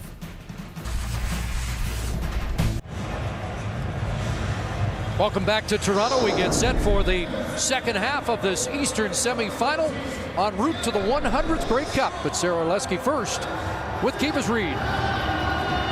Kavis, Matt Nichols is going to start this second half. What are you hoping that he brings to you that you didn't have in the first half? I think Kerry was under a lot of duress. Our protection really wasn't where it needed to be. But we need a change of pace, and so we're going to go with Matt. What was the top thing that you addressed with your group at the half? Our tackling and the fundamentals. We're not down by 24 points if we're tackling well. And when we start to execute the fundamental things, we'll be okay. Thank you, Kavis. Thank you. So tackling an issue without the leading tackler in the Canadian Football League. And Kavis Reed talking to Kerry Joseph, and I guarantee you he was whispering that, listen, this is not your fault, but we're looking at a change of pace here with Matt Nichols, a guy who's had the hot hand of late. Talked about that Montreal game a couple of weeks ago with 9 minutes left. He went 9 of 15, 230 yards and 3 touchdowns. His first to Fred Stamps on his first play and started the last game against Calgary. It wasn't Kerry Joseph's fault they are in this big of a hole. Blake has confirmed that the 31 second quarter points by the Argonauts is a Canadian Football League playoff record for a quarter. Chad Owens contributing with that 59-yard punt return touchdown. Some firsts for the Argos. His first of the year kick return touchdown. Ricky Ray, first rushing touchdown as a Toronto Argonaut. And the Argos get the ball first in this second half. Chad Owens. And he spun down just across the 30. Kai Stewart with the tackle. Let's check the Argo leaders in that opening 30 minutes.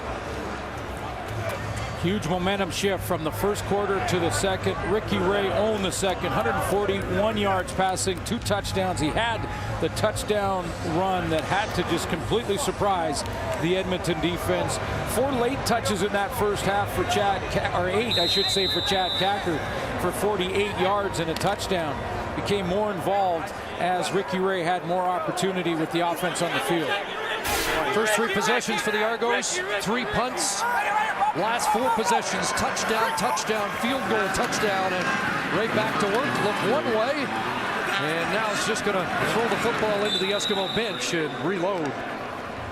Kavis Reed emphasizing with his defense that tackling was an issue in the first half, and Maurice Mann did some damage in yards after the catch. And he said, get back to the fundamentals and climb back in this one one play at a time. 4 catches for Mann in the first half, 2nd and 10. Ray looking for Mann. He's got the grab just beyond the 40-yard line, but he'll be short of the first down, and a decision for Scott Milanovich here. 3rd and 1. Armando Sewell a little slow to get up back there and has had some issues in this first half. He and Ted Laurent have been tough to contain in the middle of the D line, and so far the Argo O-line have basically shut him down. No hesitation. Once it's confirmed it's a full yard, Milanovich sends out the punt team. When asked about coaching in the playoffs, he talked about situations, and with the lead, not going to take any chances. Armando Sewell, as he's trying to come around, he gets cut blocked late by Chris Van Zyl.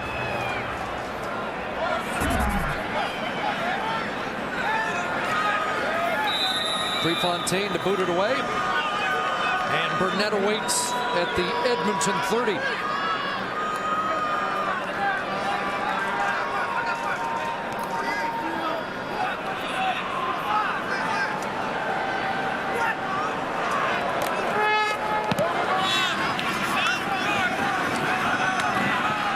Burnett trying to get outside, but they get downfield in a hurry. Mike Bradwell with the tackle. The McMaster Products celebrating the Marauder win yesterday, and here comes Matt Nichols to handle the quarterback duties in the second half for Edmonton.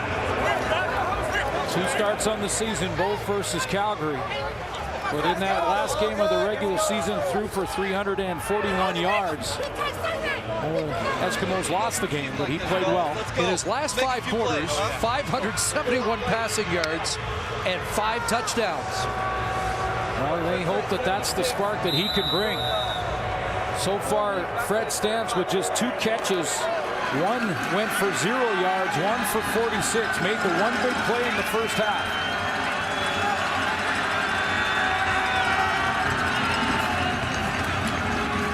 Nichols going to the air right away, looking for Coke, and incomplete.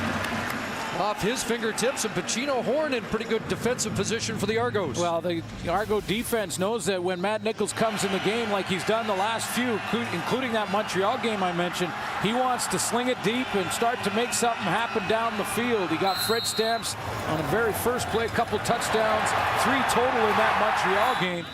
And Stamps has been one of his favorite targets. And I mentioned that because Stamps was contained for the most part in the first half, mostly by Evan McCullough, who lined up against him 16 times.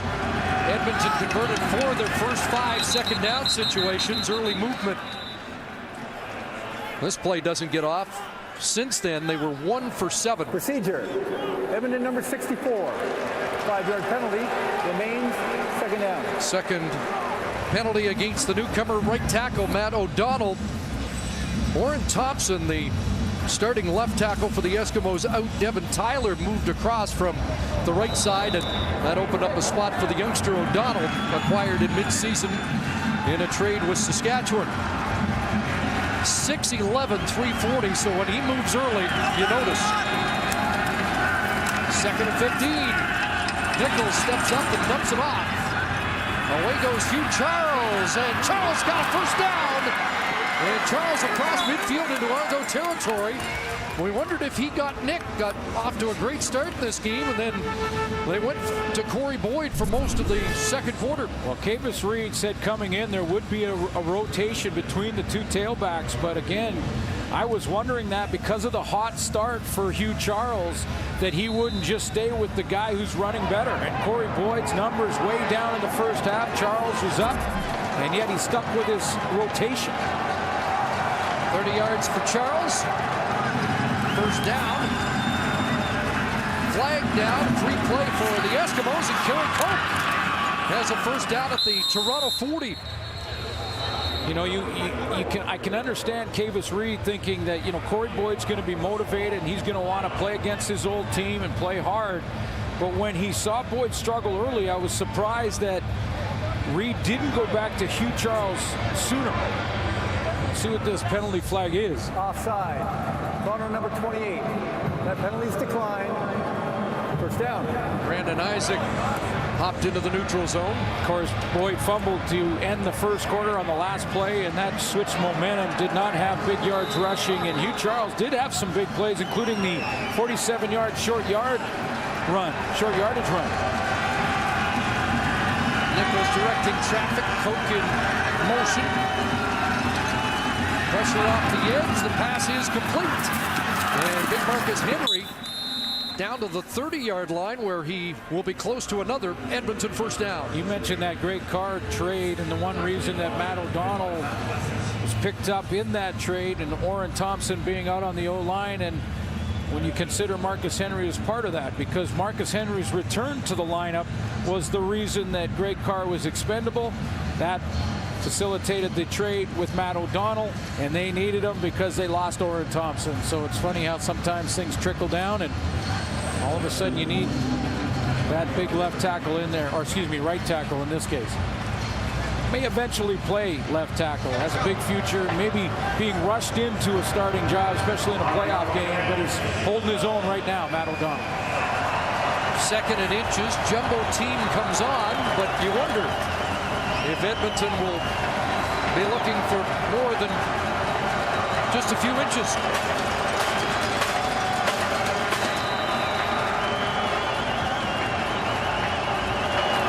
They do plunge ahead and get a fresh set of downs, and O'Donnell leans on one of the Argos at the bottom of that pile, and that causes a reaction. Was there a late offensive lineman for the Eskimos that jumped in there? Was it Matt O'Donnell? Yeah, he just leaned on Marcus Ball on that pile, and his teammates tell him, just keep it together. I know you're young, I know you're a rookie, and I know you're getting that first start, but he's got the down block. You see number 64 now, he steps up and then a push to the face, and he just a little extra after that play was over. Brandon Isaac didn't like it. Give a guy 6'11" a little leverage, he'll take advantage of it. First down Edmonton. Belly with a quick jump. And the pass down inside the 5, incomplete. Thought there was some early movement from Adriano Belli, but no flag on the play. Yeah, it looked like he jumped back and got back in time. That was the throw to Marcus Henry that was in the right spot. You cannot put this one on Matt Nichols, because this is thrown to the outside shoulder. You see, Evan McCullough's in great position on that inside, but you throw it to the outside shoulder, give your receiver a chance, and he did. Henry couldn't come up with it. And Matt Nichols trying to provide a spark. So far, so good, but big second and 10.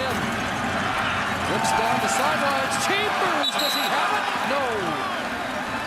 The kid out of Markham with a great effort to try and keep his feet in and make the catch. And the field goal team will come on. Just ran out of real estate on the sideline a little bit. Looked like the toe was in, but he didn't survive contact coming down. Even though it's out of bounds, he still has to maintain possession and survive contact with the turf. And he knew it because he kept his feet in nicely. 5 minutes into this third quarter. First possession for Matt Nichols, and now a 36-yard field goal attempt for Grant Shaw. And Shaw puts it through. And so it's a 21-point Argo lead.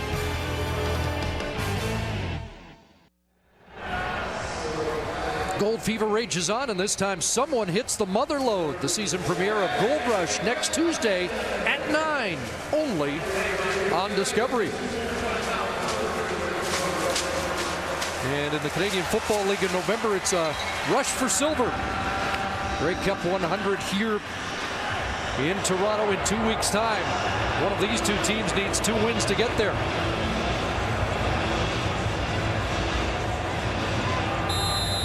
Long uphill climb for the Eskimos, but something positive to start that second half with Nichols at the controls. Chad Owens back at his 5. And he is taken down about the 25. Flag down, we'll sort it out when we come back.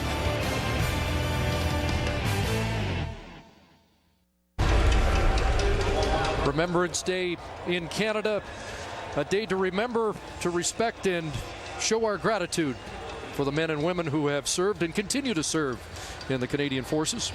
Of course, the great loss of life in World War I, the 2 great wars, and shots of D-Day and the beaches of Normandy. Of course, there's the Korean War.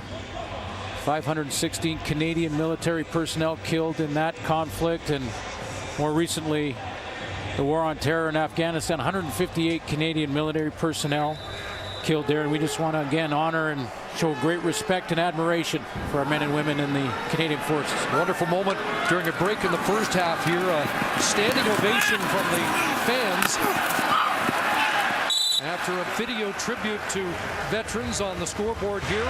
And it is also Veterans Day in the United States, and our allies south of the border are a big part of it. And we have a Army veteran in our presence, and that's Robert McCune, playing middle linebacker for this football team. 4 years in the U.S. Army, 4 years with the National Guard. He served a year in South Korea, 6 months in Kuwait, and when he was in his junior year at the University of Louisville, he got the call as a member of the National Guard right after 9/11 to get ready to go back to Afghanistan. Good first down run by Cackert, and now Mann with a catch over the middle. Short yardage spun down at the 32. And I talked to Robert yesterday about that, and he said he wanted to have a special shout out to all our men and women in the military, maybe watching on a computer somewhere in the desert somewhere. And he said, hey, get home safe, get home to your families. We appreciate it. He knows what they're going through. And his saying for his unit when he was in the U.S. Army was stay alert and stay alive.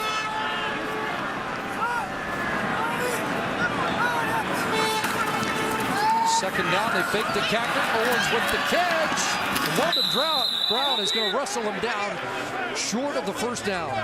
Weldon Brown heard the message from Kavis Reed. That's good fundamental tackling, and it's gonna force a tough decision here, because that's Chad Owens. You know what he can do with the football. And they're right back in the same spot after their first possession, about a yard short, 3rd and 1. He has a little bit of leverage too on the outside there, but good tackle there by Weldon Brown. Going to get a measurement here, and it gives us the opportunity just to finishing thoughts on Remembrance Day and watch the photograph, part of the Engraved on a Nation series on the RCAF Hurricanes, winners of the 1942 Grey Cup, and 7 of the 15 men on that team who went over to fight didn't come back, and it gave you a whole different perspective on the term Grey Cup hero. Jake Goddard, a member of that team, all trained as pilots and airmen to go over to fight in World War II. And if you missed it Friday night, make sure you get the opportunity to see it on replay.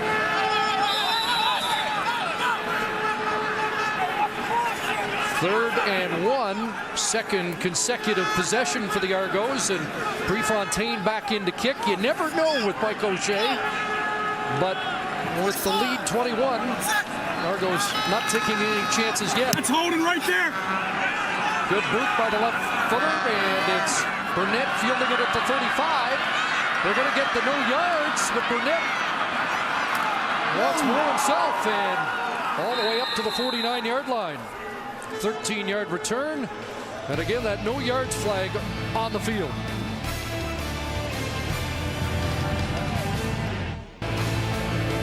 The CFL on TSN is brought to you by Rona, proud partner of the Canadian Football League, and its 8 teams.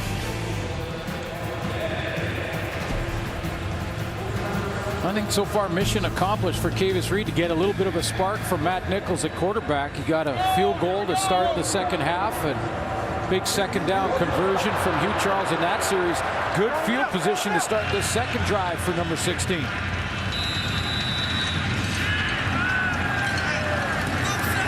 They start at their own 50.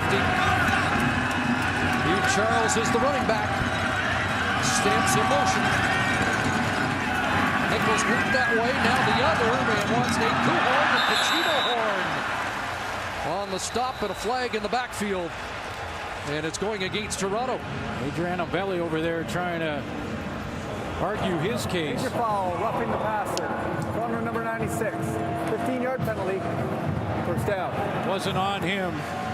Armand Armstead. It was on Armstead.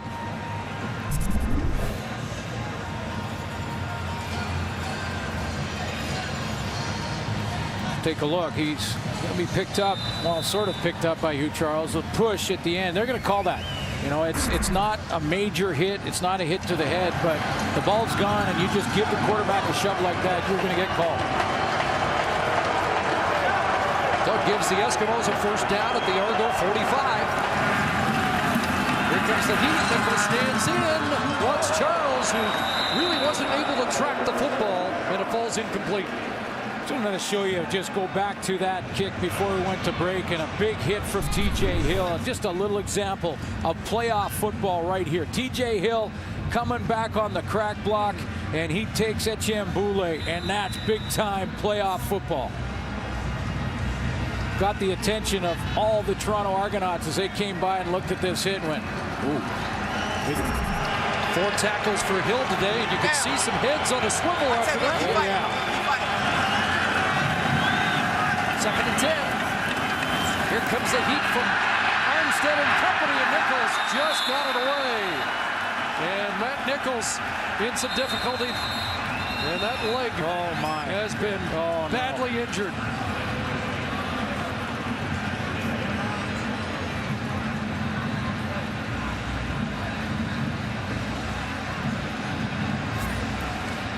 Armstead and Flemings on a stunt. Intentional grounding.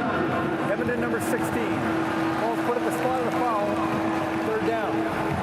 And he is seriously hurt. Okay, everybody be cool. Matt Nichols is seriously hurt right now. Yeah, that leg was pointing a different way there, and immediate concern on the field. And the medical staff from both teams out in a hurry.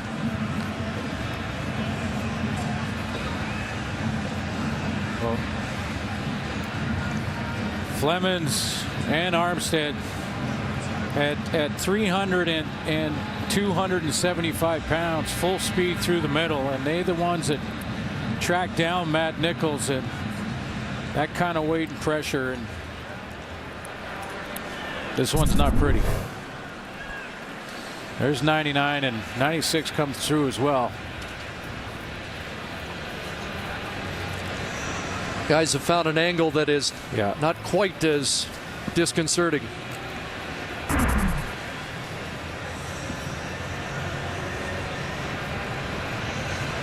But it was obvious to everybody around Matt Nichols that this was severe. And the cart comes out quickly. Young quarterback who has shown so much promise in a short period of time in the last few weeks.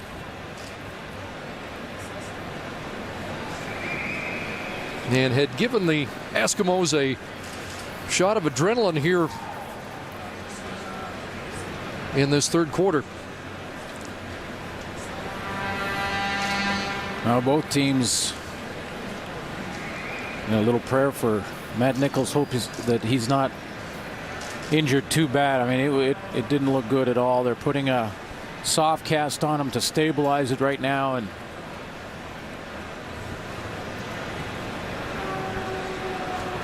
it is unfortunately the reality of the game. It's, we show you a big hit from TJ Hill that is part of why we love football, and then moments later you're reminded about the reality and the possibility of serious injury.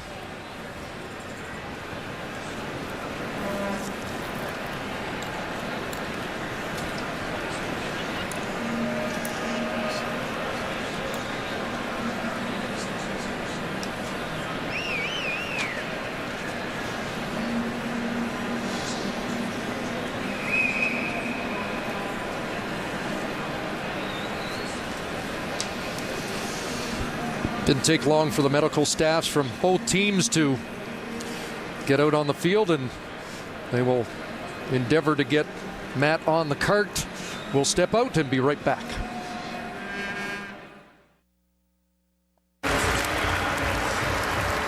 Well, we're back. Matt Nichols on the cart, and the entire Eskimo bench has just cleared to go to midfield.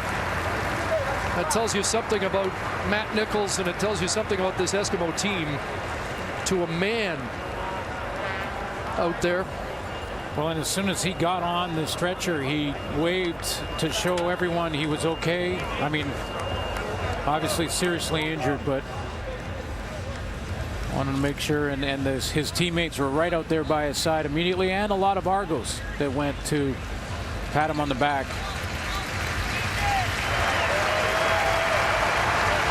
An incredibly tough athlete.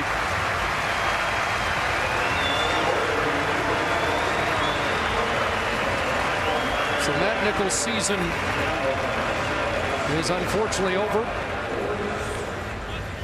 It's a third down, so the kick team is out. Will it be Kerry Joseph, or will it be even Stephen Giles when the Eskimos go back on offense? And the reason we suggest Stephen Giles is yesterday, Kavis Reed told us, although it is Joseph warming up right away to answer the question, but Kavis Reed told us that Stephen Giles had a package for this game and would, in some likelihood, see action no matter what happened during the course of the game. It'll be interesting to see. Kerry Joseph in the short term. The most important part too, Chris, for both these teams now is to try and get that edge back to, block out what they just watched and move on to this next play and play with the same speed and attention and intensity that you did before, because you can't let up at all. Shaw trying to pin the Argos here. Chad Owens has it at the 13.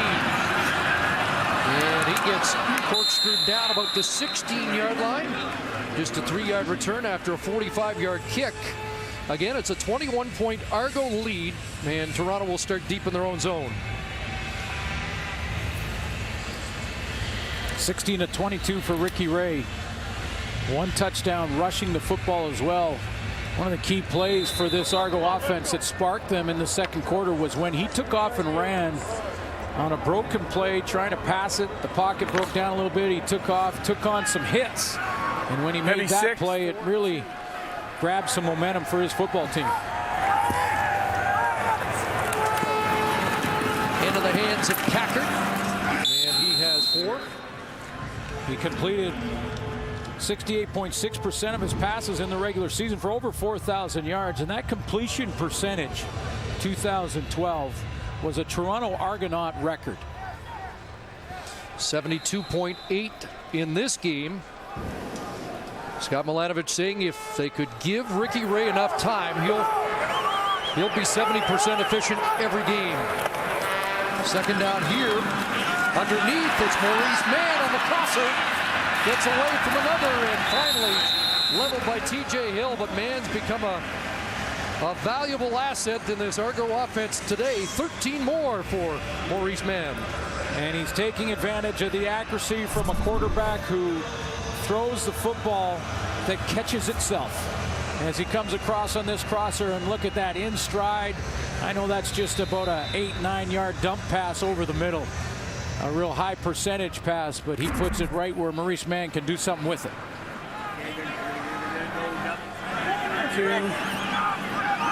And closing in on his best game of the year. Fake the sweep to Owens, and now over the middle, and Kacker picked that off his shoe tops for a gain to the 35. There's a few on the Edmonton bench that thought that bounced. And I wouldn't mind another look either. Wasn't a big gain on first down, but we'll take another look and see if that did hit the ground and bounce up to him. I think it did. Is it worth the challenge? Well, considering I said a minimal gain, it was actually no gain on the play. Or did they rule it? Now they have ruled incomplete. So they changed the call, make the right decision. Yep. 2nd and 10. They're going to let one fly. And there's the flags flying. Tight coverage over there, and it was too tight on Maurice Mann by the short side corner, Rod Williams. He's putting on a show, and this has been the matchup. Maurice Mann out of Nevada is putting on a show here this afternoon. Pass interference. Edmonton number 37. Ball spotted at the point of the foul. First down. Gets press coverage. And Rod Williams is in great position for basically the entire route, but at the top of it, when the ball's about to arrive, Williams not looking back and trying to fight it. Now, in fairness to Rod Williams, did Mann get his face mask? He did. Not allow him to turn his head. Turns out to be a 24-yard play, and now Kacker gets wrestled down by Sean Lemon after 5. Maurice Mann was traded by Edmonton to Hamilton in 2010, and this may be his best game since leaving the Eskimos. You know, in fairness to Rod Williams, Chris, I want to go back and take another look at this because he did get his face mask. Maurice Mann right there gets the face mask of Rod Williams, who was trying to turn to the football. Missed by the officials. Could have been offensive interference. 2nd and 5 from the Eskimo 50. Short drop Ray. He's got Dontrell Inman with a neat move to get down to the 40-yard line. Well, he sidesteps a big hit that was coming from Simoni Lawrence coming across from the linebacking spot and gets the ball again on the timing from Ray in a perfect way to be able to avoid this contact, because here comes. Well, he was coming. First catch for Inman and the 6th different Argo with a Ricky Ray reception on the day. Argo's chewing up some yards in the clock here in the 3rd quarter. First down at the Toronto 40. Fake to Kacker. Ray on a roll. There's Andre Dury, and he'll step out around the 35. You know, it's just not only is he moving the chains here and continuing to add to his stats total, but, you know, the moment that December trade happened, this Toronto Argonaut team for the first time in a long time had hope because they had a future Hall of Famer, a Grey Cup champion at the helm, and it took them a while, but take a look at the offensive rankings of this football team before Ray arrived. Last since 07. And they've moved up to the halfway mark, and they'll continue to grow with this guy pulling the trigger. And that's without him playing 4 games. That pass was tipped to the line, but still got to Jason Barnes.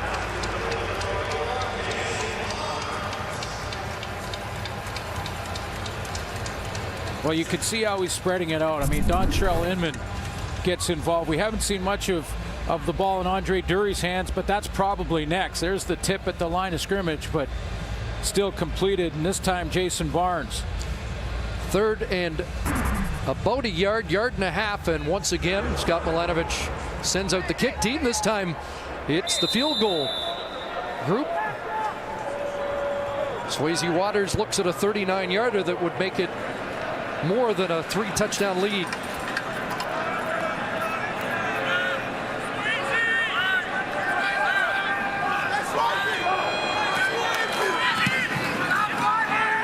Has missed that to the right side. It'll go for a single point, and it's 32-10.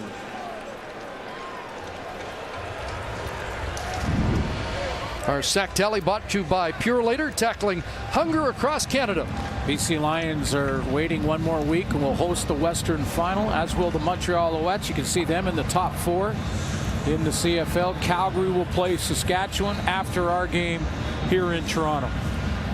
And there are the Edmonton Eskimos. You mentioned their giveaway takeaways, leading the league in takeaways. It starts up front. Great promotion, that tackle hunger. Over 1 million pounds of food. Congratulations to the folks at Purelator and Chris Schultz for all the good work to stock up the food banks. So Kerry Joseph back at the controls. Just 4 completions in the first half. Short drop, guns that in, and that's off the fingertips of Jiro Kowali. We'll see what happens. There's 1 quarter basically left on this Edmonton Eskimo football season. The guy who started it, part of that Ricky Ray trade, Stephen Giles, who hasn't seen the field yet, but now has his helmet on. Matt Nichols is done. Do we see Giles in the 4th?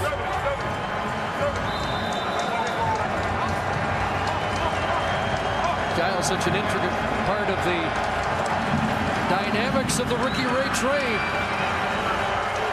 2nd and 10. Brandon Isaac blitzing, and that pass is caught. Looked like Pacino Horn had a shot at the interception, but Nate Kuhorn comes up with the catch. Calgary Dino product with the grab, a first down Edmonton at the end of the 3rd quarter. Chad Owens with a 59-yard return on the day, and the Argos lead headed to the 4th.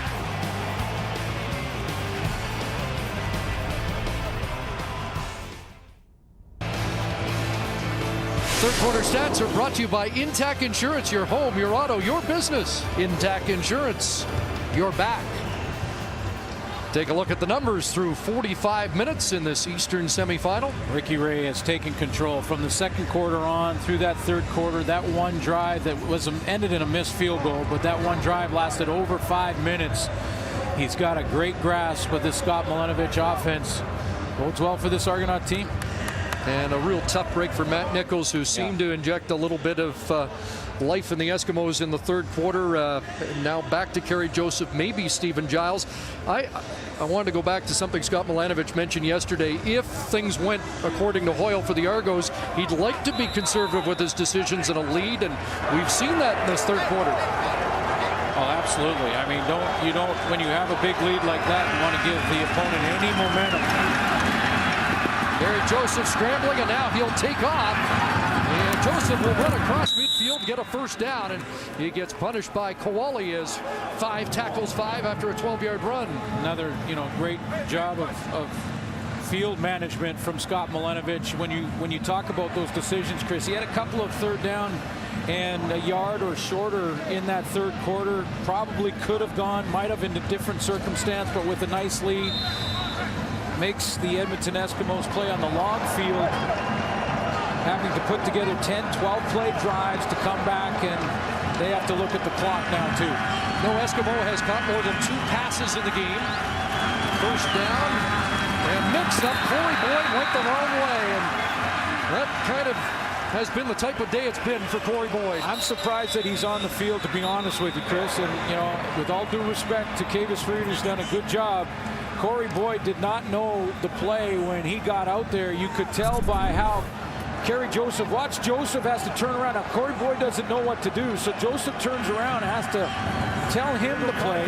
He still doesn't know, and then Boyd goes the wrong way on the handoff. So, I mean, you just, at this point in the game, with the Edmonton Eskimo season on the line, the rotation, don't you think, should go out the window? But with all that said, a penalty against the Argos, a major foul. And Patrick Watkins and Shamad Chambers downfield had something going, and an illegal contact penalty, I believe, against Watkins, who had a rather... I'm a little... They're still going at it. Well, I'm a little surprised there was illegal contact on a receiver penalty on a play that was stopped at the line of scrimmage and wasn't a passing play. See what else happens here as they go for Marcus Henry, and a one-handed catch by Henry at the 20-yard line. And a late penalty here as O'Donnell and Marcus Ball are in the midst of it, and Corey Boyd gets Big O'Donnell out of there. Well, let's let this all sort itself out, but while we're doing that, Kivas Reed just threw his clipboard, so. Major foul, unnecessary roughness. Edmonton number 64, 15-yard penalty, remains first down. And the debate continues. O'Donnell in the middle of it, and Kivas Reed lost it when he saw that his rookie right tackle had been called after that terrific catch by Marcus Henry. Oh, just unbelievable, and it's going to come off the board because of a poor decision after the fact. And it's Matt O'Donnell, the rookie, up at the top. He's cruising around. We've seen a couple right down the late hits, and that on Kevin Huntley draws the flag. Shovel, and Boyd drops that. Incomplete pass. Man, it's been a nightmarish return to Toronto for Corey Boyd. Well, again, unless Hugh Charles is nicked.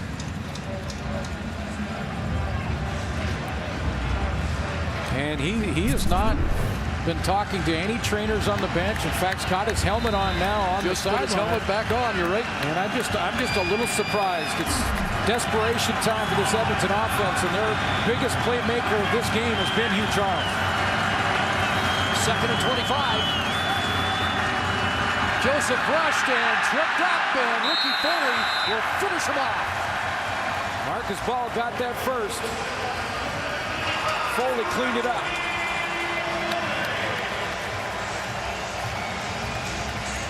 So a costly penalty against O'Donnell. The Eskimos backed up after that.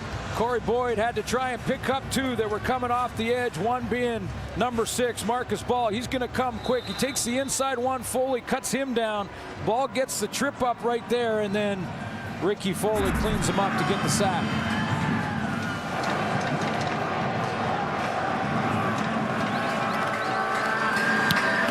Grant Shaw to Chad Owens at his 14. Gets a block from Matt Black, and then gets taken down at the 20. 51-yard boot by Shaw.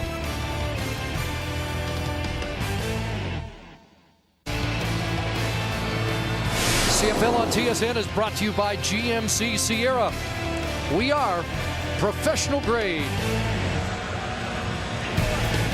Eskimos outscored the Argos in the first and third quarters. It's that record-breaking 31-point second quarter by Toronto that has them in control of this Eastern semifinal with just over 12 minutes to go. And this is where Chad Cackert becomes that much more important, grinding it out in this fourth quarter.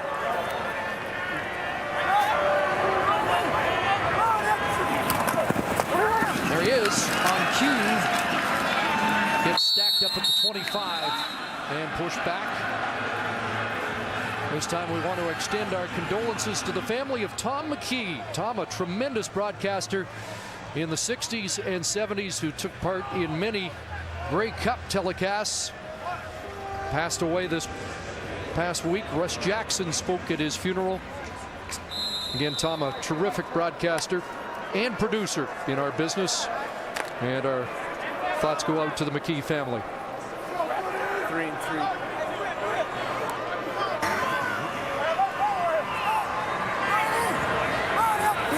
Second down for the Argos. Back to Cackert, and Cackert to the 30. It'll be close to that first down.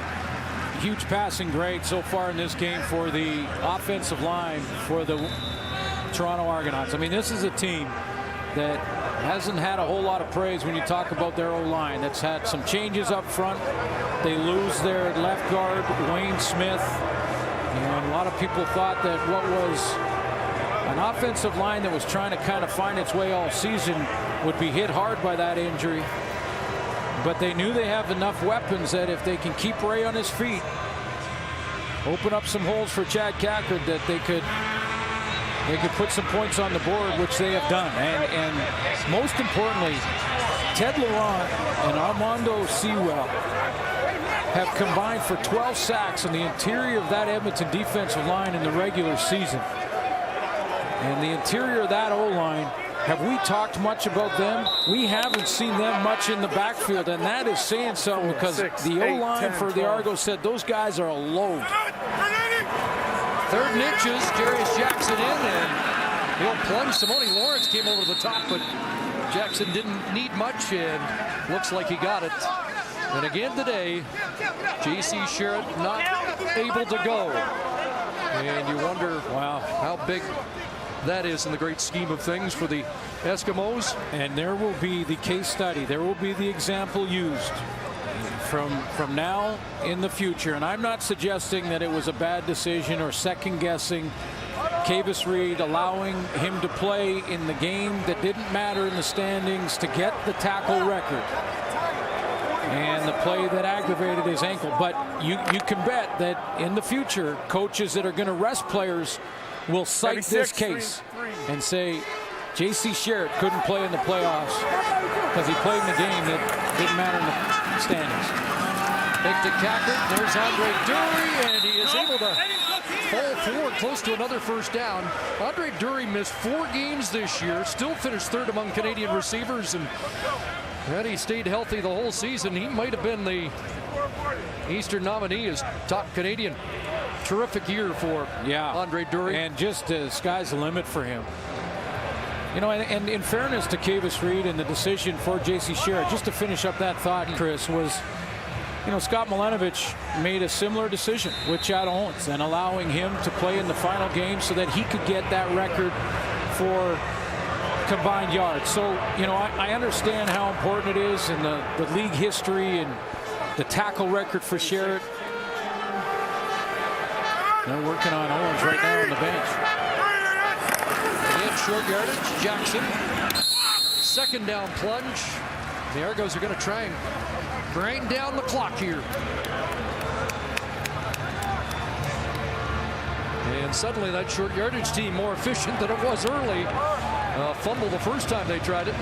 Scott Milenovich will just keep pounding it in there, and allowing his offensive line to lean on that front hand and now just start to drive off the ball. And this is their payday. This is their payback. Chris Schultz will tell you, when you get in this is the part of a game they love. They got a nice lead. They can lean on the front hand. They can fire off the football and go out there and try and open some holes. Cackert going to line up as a wideout, and Andre Dury will carry the ball. The former York running back. That's another dimension he can give you. Tackled by Don Oramacion.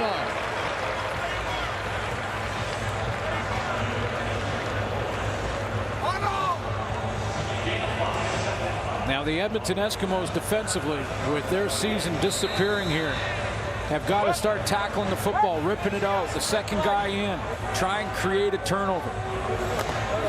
It's desperation time. Team that led the league in that department this year with 49. 49 takeaways, 27 interceptions. And a little throw underneath, and Chad Cackert, another first down, and more. Logan Brown can't bring him down. And finally, Donovan Alexander brings him out. And Cackert wants a flag, none on the field.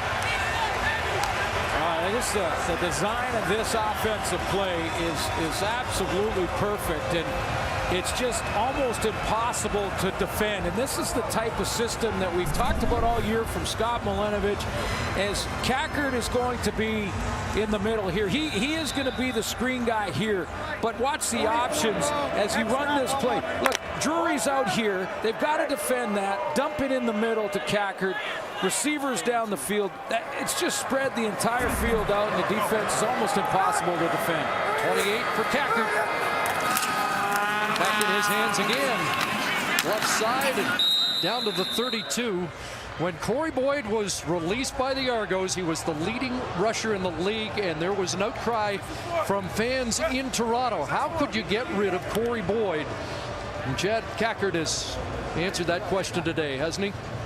Yes, he has. Yes, he has. And it'll be interesting to see what the future holds for Corey Boyd after this season.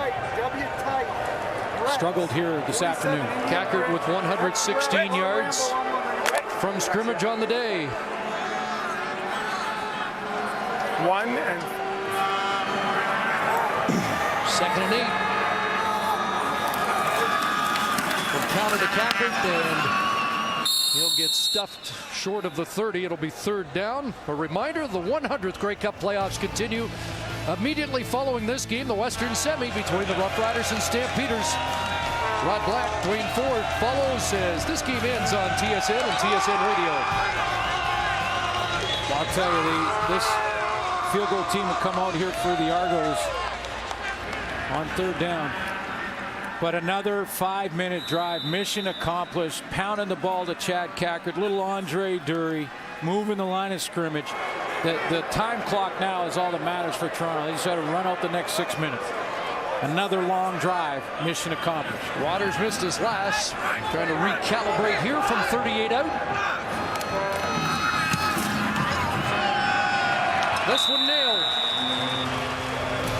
And it's 35-10 Argos with just under 6 minutes to go. Closed captioning brought to you by Gibson's 100th Grey Cup commemorative whiskey, available now in limited supply at local liquor stores. 5:52 left on the clock in this Eastern semifinal. The Eskimos have beaten the Argos in 5 consecutive games, 8 out of the last 10 meetings. And the Argos had not won at home against Edmonton since 2008 when Kerry Joseph was the quarterback and drove them for the winning touchdown in the last minute of that game. Different story here today so far, but Kerry Cope has a catch up beyond the 50-yard line. Tackled by Evan McCullough. Such a tough season for this Edmonton team, and only one team in CFL history has gone through a 3-game losing streak to end the regular season and won the championship. That Winnipeg in 1988. So they had that hill to climb. Also, that no crossover team has ever got to the Grey Cup. They had that hill to climb. Joseph under pressure again, and he just gets rid of it to avoid the sack.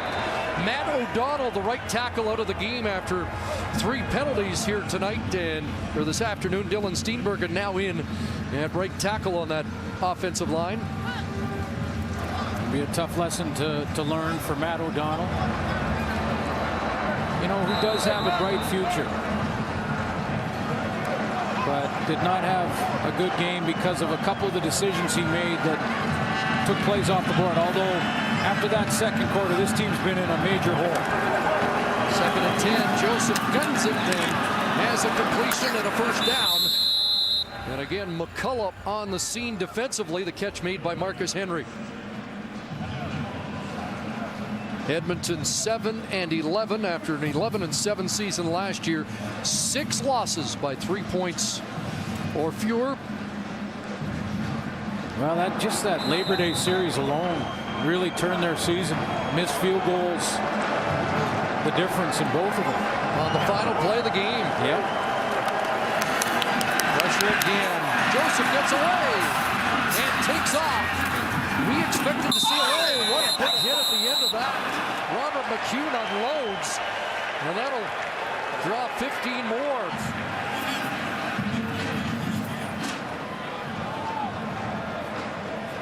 You know, unnecessary roughness.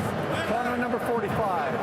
15 yards at the end of the play. 1st down. I think Robert McCune at the end of this play realizes where he is on the field a split second and then tries to hold Kerry Joseph up. I mean, you know, yes, it's a penalty, no question. He's on the stripe and he's letting up as he's going out of bounds, and there was some helmet contact there, but you could tell by his body language he saw where he was as he was making contact that he was already out of bounds and tried to hold him. Well, the Eskimos down at the 15. Quarterback draw. Kerry Joseph waits for a block and scores. Touchdown. Well, there's a signature play from the veteran Edmonton quarterback, Kerry Joseph. Continues to battle. He's done his thing this year in what's been a tough season for Edmonton. Can't put it on Kerry Joseph. 39 years old, and he continues to still battle, even though way in a deep hole here on the scoreboard. So a 19-point deficit. And the offense stays on the field looking for 2.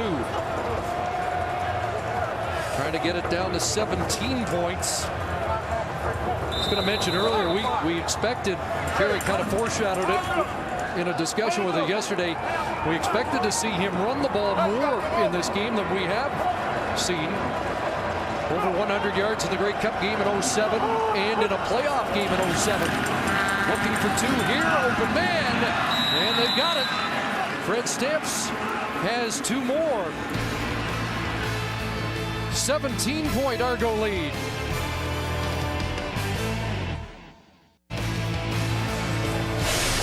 The CFL on TSN is brought to you by Wendy's new Portobello Mushroom Melt.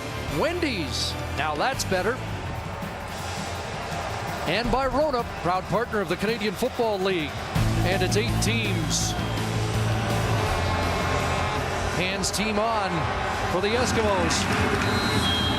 Trying to get the ball right back as Shaw puts it up for grabs. And Mike Bradwell brings it down. What a catch, courageous catch up there. Hasn't had one on offense, but he went up, climbed the ladder. He knew that it's just shrapnel flying everywhere on plays like this, because the front line for the Argos try to knock out the front line coming down the field for the Eskimos, who are just trying to distract the receiver in Bradwell, and he goes right through that mix, comes up and catches it at its high point. Textbook. Mike O'Shea in charge of special teams. The guy who was originally drafted by the Eskimos, if there weren't enough connections. Cackard. And second effort brings him back behind the line of scrimmage. Marcus Howard takes him down. Timing was a little off there. Maurice Mann on that play tried to come across. He's been smacking his hands together the whole time. What a game he's had. Stepping up. Exactly 3 minutes to go. Benches have been notified. We'll be right back for the conclusion. Our game story brought to you by Mr. Lube. Get talked about maintenance and take good care. Record-breaking second quarter for the Argo offense with 31 points, which is a CFL record in the playoffs. And they really haven't looked back. Little spark provided by Matt Nichols, and of course we hope the best for him. He was injured, had to leave the game.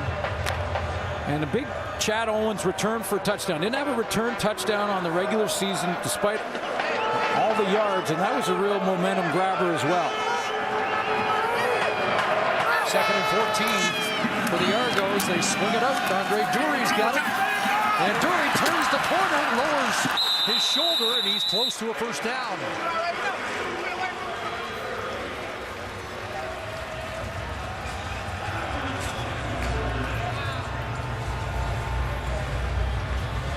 Argos will try and use the full 20 seconds once the ball is whistled in. And they're actually going to get a measurement here. Take a look at it. Bring the chains in. Both teams coming into this game hoping it wouldn't be their last game at Rogers Center this year. Well, it'll go down in history, Chris, and it's been talked about all year. But it'll go down in history as one of, if not the most controversial trade in the CFL ever, when Ricky Ray in mid-December became a Toronto Argonaut. And the Edmonton Eskimos throughout the entire season have rotated at quarterback, haven't found an answer there. Stephen Giles started the year relieved by Kerry Joseph. Matt Nichols showed that he may be the future, and we hope for a speedy recovery from his injury sustained in this game. But Ricky Ray's got 4 or 5 more good years in him, and I talked to him about this yesterday. Said he feels good. Loves this offense.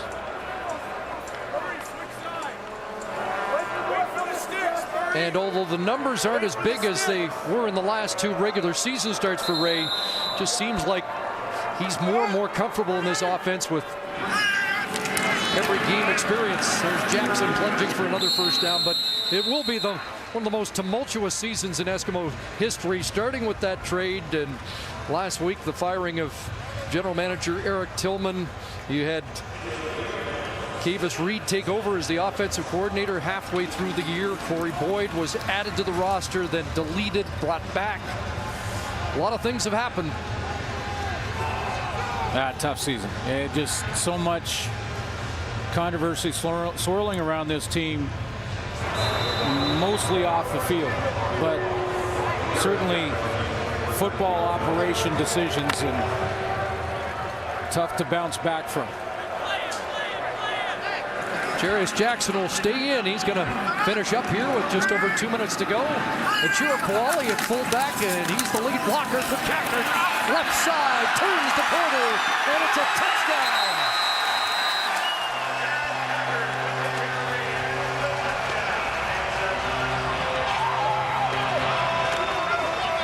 They're going to Montreal. And they put an exclamation point on that. Same play Cackert ran for a touchdown against Edmonton back in August.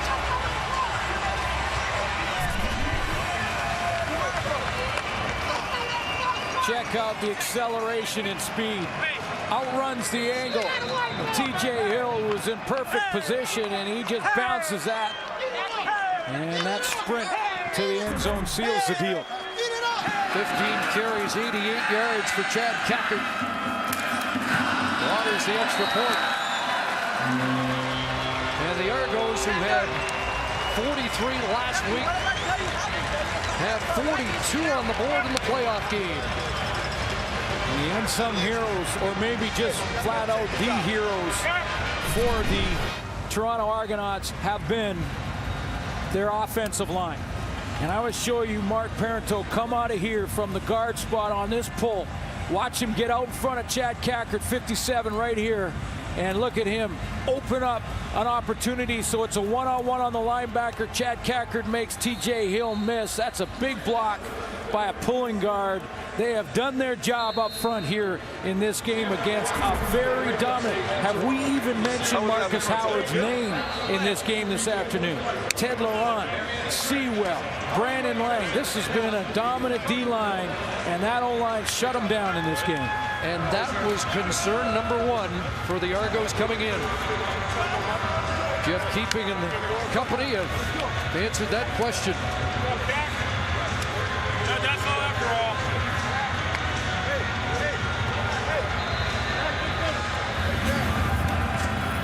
So he's not hurt. If he can play on the teams, he's not hurt.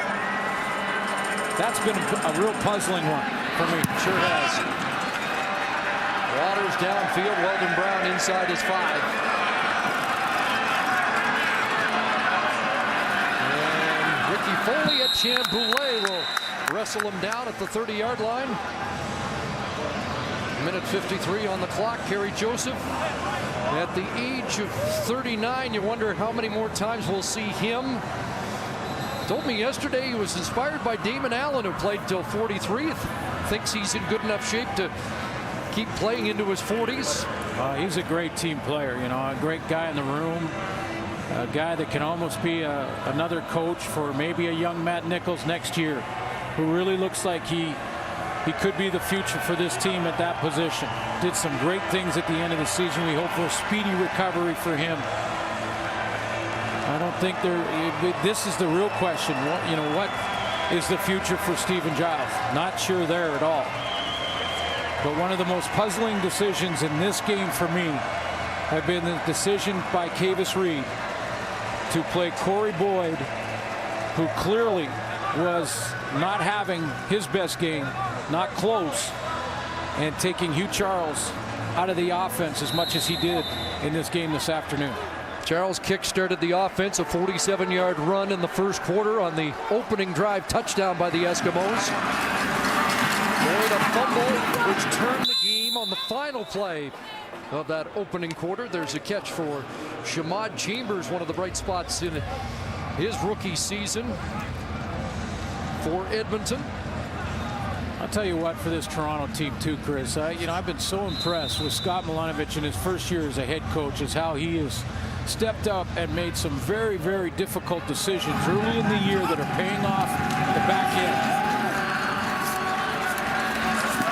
Joseph, and that's off the fingertips of Stamps, who gets drilled and almost picked off by Pat Watkins. Think about what he's done, and you can see the frustration now for Fred Stamps. I don't blame him, but Scott Milenovich, when he had to make that decision, he gets his quarterback, and he knows the focus of this offense moving forward will be that man right there, who's put up another big game and a rushing touchdown. 76.6% efficient. So he starts the season with that. He's got a young defense, especially in the back end. 4 of the 5 in their first games to start the season in the CFL. He's okay with that because he's got a great coordinator in Chris Jones. Third down, pass batted down. And it's a turnover on downs. Matt Black with the defensive play. So then, you know, when Scott Milenovich is putting this team together, he has to have patience with a young defense that's getting some penalty trouble early. Chris Jones is one of the best coordinators in the game. He gives him the reins and lets him do his thing. This defense has come into its own in the back half of the season. Then when you look at the controversial decision that you mentioned earlier in releasing Corey Boyd, when he was leading the league in rushing, Scott Milenovich made that decision because Jack Packard fit this offense better. So he cuts the leading rusher, takes some heat in the media because of it, but a coaching decision that he knew in the long run would be better for his offense. Argos in victory formation. That's why he has a contract extension, and the Argos are in good hands moving forward. What a job he has done in his first year as the head coach. So it'll be a rematch of the 2010 Eastern Final. Montreal won big on that day. And this is a different Argo group. That'll be interesting for Scott Milenovich to go back to Montreal to play in the playoffs against his old team. Jim Barker, of course, roots in Montreal as well. As they continue to run it down here. Alouettes won that season series 2-1. The tiebreaker, Ricky Ray went out early in that game. The game that they did win, though, the Argos, was in Montreal. Next up will be Olympic Stadium. And, of course, following our game, don't go anywhere. More football coming up in that West semifinal in Calgary. Saskatchewan Roughriders. Calgary Stampeders. Another knee, they'll turn it over and let the Edmonton offense come on to the field for one last possession. But, Chris, your quarterback gives you hope. A little bit from Kerry Joseph as a veteran, so he could grab some of that 2007 magic. But for the Toronto Argonauts, this team has had hope all year despite some early struggles because they've had this guy behind center. Now Ricky Ray has waited a long time this season to get that first win against Edmonton, but it comes at the best of times. Good on the Toronto crowd. They've tried to work their way out now, but it was a good one, and they were loud. Kerry Joseph looking to go deep, but now underneath to Corey Boyd, and he'll take off, and Boyd is knocked out inside the 40-yard line.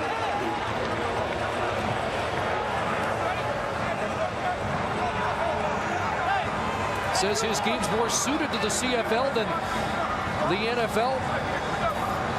Who will Corey Boyd be with next year? That'll be an interesting story to follow. Who will be the GM in Edmonton next year? An even more interesting story to follow. He's got to make those personnel decisions. There's one of the candidates. Davis Reed. Up and go for Joseph to Cohorn, who's got it. Touchdown, Nate Cohorn.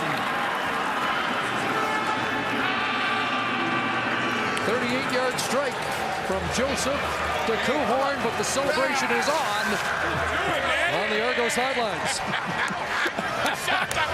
And that caught the rookie head coach off guard. Not a rookie anymore. He's got a whole season and a great one. And the O-line leading the charge there with the ice-cold water bucket. Former Dino with the touchdown catch.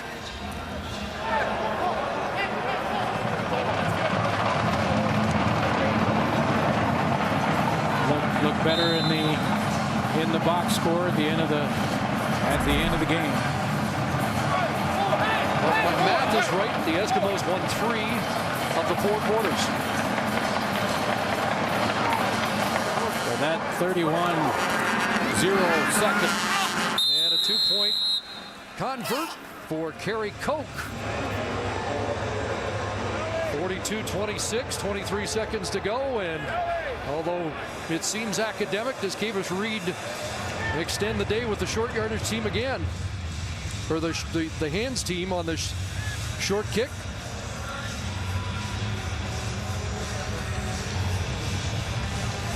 "23 seconds to go, then we'll go straight out to McMahon Stadium for the West Semi and the right to play the BC Lions in the Western Final, the Rough Riders and the host Stampeders. Locking horns once again. I mentioned the crowd has started to make their way out with this game sealed, but it was a great crowd here in Toronto. I'm not sure what the final number, but it's not about who wasn't here, and I hope the stories aren't about that. It's about who was, and the ones who were loud.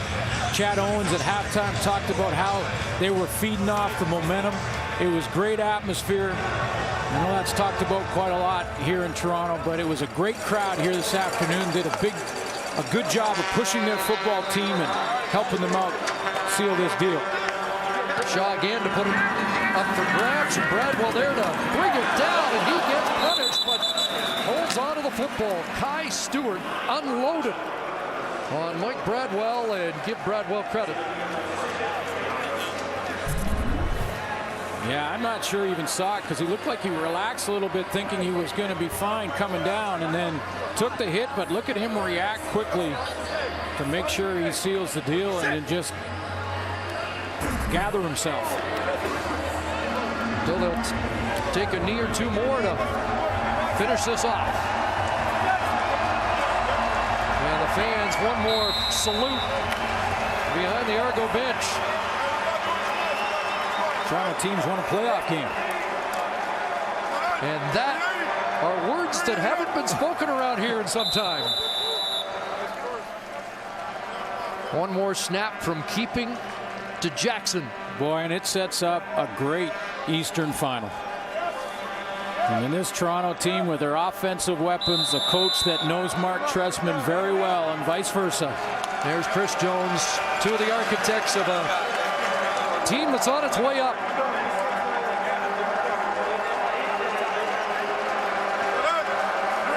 Jarius Jackson letting it run out here. And the Toronto Argonauts are on to Montreal for the Eastern Final against the Alouettes. Congratulations to Scott Milanovich. First playoff game, he gets the victory. I can't wait for that East Final. Well, they rode the strength of 31 second quarter points, a playoff record in the CFL. First win for Ricky Ray over his old team. First kick return touchdown for Chad Owens. And it's a convincing 42-26 victory for the Argonauts. So long from Rogers Center. Let's join Dave Randorf. Thank you, Chris. That is the story from Toronto. We are getting set to take you to Calgary, the bottom of the clock, where Drew Tate is warming up for his second career playoff start. This one coming against the Saskatchewan Roughriders in the Western semifinal. Dave Randorf, Jock Climbing, Milt Stiegel, Matt Dunnigan, Chris Schultz following a 42-26 victory for the Argos, their first home playoff win since 2006. Second consecutive week this team has put up over 40 points. They are really on a roll right now, heading into Montreal, where they will face the Alouettes in the East Division final. And right now, Schultz, it's hard to find holes in this Argo team. Well, you know, this was a big victory for the organization because if you go back to the 2011 season, November 2011, and you said, hey, you guys next year will be one game away from representing the city of Toronto in the Grey Cup, everybody on that team would be ecstatic. But remember, this Toronto Argonaut team was 6-12 last year. They were not a good football team. They made a managerial move, a coaching move. They made a good trade. They got a quarterback. It's a big-time victory, not only in this individual game, but also the entire organization. You know, we've talked about in the past about what it is to host a Grey Cup and the pressure that places on you as a football team. I'm telling you, people will be talking to these players about that during training camp, in grocery stores, on the street. There's that much pressure on these guys. And when the way they came out in the first quarter, I thought to myself, maybe the pressure's gotten to them. Maybe they're already thinking forward 2 weeks instead of focusing on the task at hand. And then they got their stride. This looks like a team that's embracing that moment and that pressure. This looks like a team that's relaxing down the stretch and really forming and coming together in all facets. We've seen the special team step up, and finally Chad Owens did his thing, which was phenomenal to see. Then you watch the offense come together. 40-some-odd points today, 43 last week, 32 the week before. This football team is hitting in all strides, and with the defense that continues to turn it over, they can make a lot of noise next week in Montreal. Yeah, there's a lot of storylines with this Toronto football team, not the least of which is their starting quarterback who joins us right now. Let's bring in Ricky Ray. Ricky, it's Dave Randor from the CFL on TSN Studios. Let's get this one out of the way right off the bat. You've had many playoff victories. This is the 9th of your career, but how much sweeter is this one given you knocked out to the Edmonton Eskimos? Yeah, I mean, it definitely feels good. I mean, first of all, you know, we get to keep playing and, you know, one more step closer to our goal. But, yeah, you know, I got a lot of great memories playing in Edmonton, and, you know, a lot of guys on that side of the field that, you know, I battled with and battled against for a long time. So it definitely feels good. And, you know, like I said, we just get to keep moving forward. You're a veteran who's been there, done that, but was it harder to prepare in with your focus given the fact the opponent was Edmonton and all the pressure these guys just talked about, the fact you guys are hosting the Grey Cup? Yeah, I mean, the biggest deal was just, you know, answering all the questions again, and, you know, the focus being, you know, a little bit more on me as far as the questioning goes about playing my old team and, you know, not beating them in the regular season. But, you know, I just tried to stay focused on what I needed to do, and, you know, we came out and played well as a team and got the victory. Pretty much all the damage, Ricky, as you know, was done in the second quarter. 31 points there after a very slow start. What turned it around? Yeah, I mean, we just got a huge spark from our special teams and our defense. I mean, they, you know, the return that got us in there, you know, really got us going. And then Marcus Ball with the interception. And, you know, we just had a lot of good field position, a lot of things going our way in that second quarter, and we were able to capitalize on it. In your last 3 games, this offense now has 10 touchdown passes from you against just 1 interception. You've rushed for 1 now. You got Cackard running the ball. Is this Argo offense just now finally really hitting its stride, Ricky? Yeah, I think we're playing better than, you know, we did early in the season. And, you know, I think guys are just getting more comfortable with what we're doing out there. Everybody's kind of stepping into their role on the team. And, you know, we just feel comfortable with what we're doing. We just, you know, worked hard and, you know, stayed patient. And now we're, you know, playing a lot better football. Ricky, thanks very much and enjoy this one. All right, thanks a lot, guys. Ricky Ray and the Edmonton, or the Freudian slip there. Wow. And the Toronto Argonauts are moving on to the East Division final against the Montreal Alouettes. They are 2-1 against Toronto. Montreal is. Toronto won in Montreal. They got a very quick start from Ricky Ray and Chad Owens in the first half. They took off and never really looked back in that particular game. Let's maybe get a quick thought on what lies ahead for that matchup, Milt. Well, it's going to be a great matchup, and I truly believe Toronto can win the game if they play like they played today. Of course, it's going to be a lot more difficult because you do have AC at the quarterback position, but if they can put pressure on him like they did to Kerry Joseph and Matt Nichols today, they can truly win this game. I'd like to go back to what you just asked Ricky Ray about whether or not this offense is finally hitting its stride with this new system, the Scott Milanovich system, which of course we know came from Montreal. And next week we're going to see those 2 offensive systems go head-to-head, which is an advantage for the defenses. The defenses now just go against their offense, and that's their prep for the following week. But I'd like to know whether Ricky Ray would say that it took him this long to understand this offense and all its nuances. We know it is complex. Look at that Chad Cackard touchdown. It's a perfect example of the importance of the dump down, the short passing game. That is what this offense is all about. Has Ricky Ray finally figured some things out such that we have some confidence that they can actually go in and beat Montreal? More so than that, those other receivers are stepping up. We talked about that. Chad Owens, of course, he's been having a great year, but now you look at Dewar, you look at Mann, you look at Inman. It took that second or third receiver to make some plays, and that's making Ricky Ray look good. And they're learning this offense along with Ricky, and it does take time, and those guys do need to step up. And we've seen it as of late. We've seen Barnes and man step up. We saw Rambo have a couple good games late. This is important because your big three, I keep going back to Owens, Dury, and Inman. Those guys have been constant. It's the other guys around them that have picked it up, and therefore we see the production increase. You know, and I want to go back to your point for a second because I think that'll be the most interesting thing in the entire game. You got Scott Milanovich and you got Mark Trestman. They know each other extremely well, and I can't help but wonder that maybe they've kept a few plays or a few offensive, defensive, special teams philosophies in their back pocket, just waiting for, anticipating this moment. I'll tell you another thing about this game.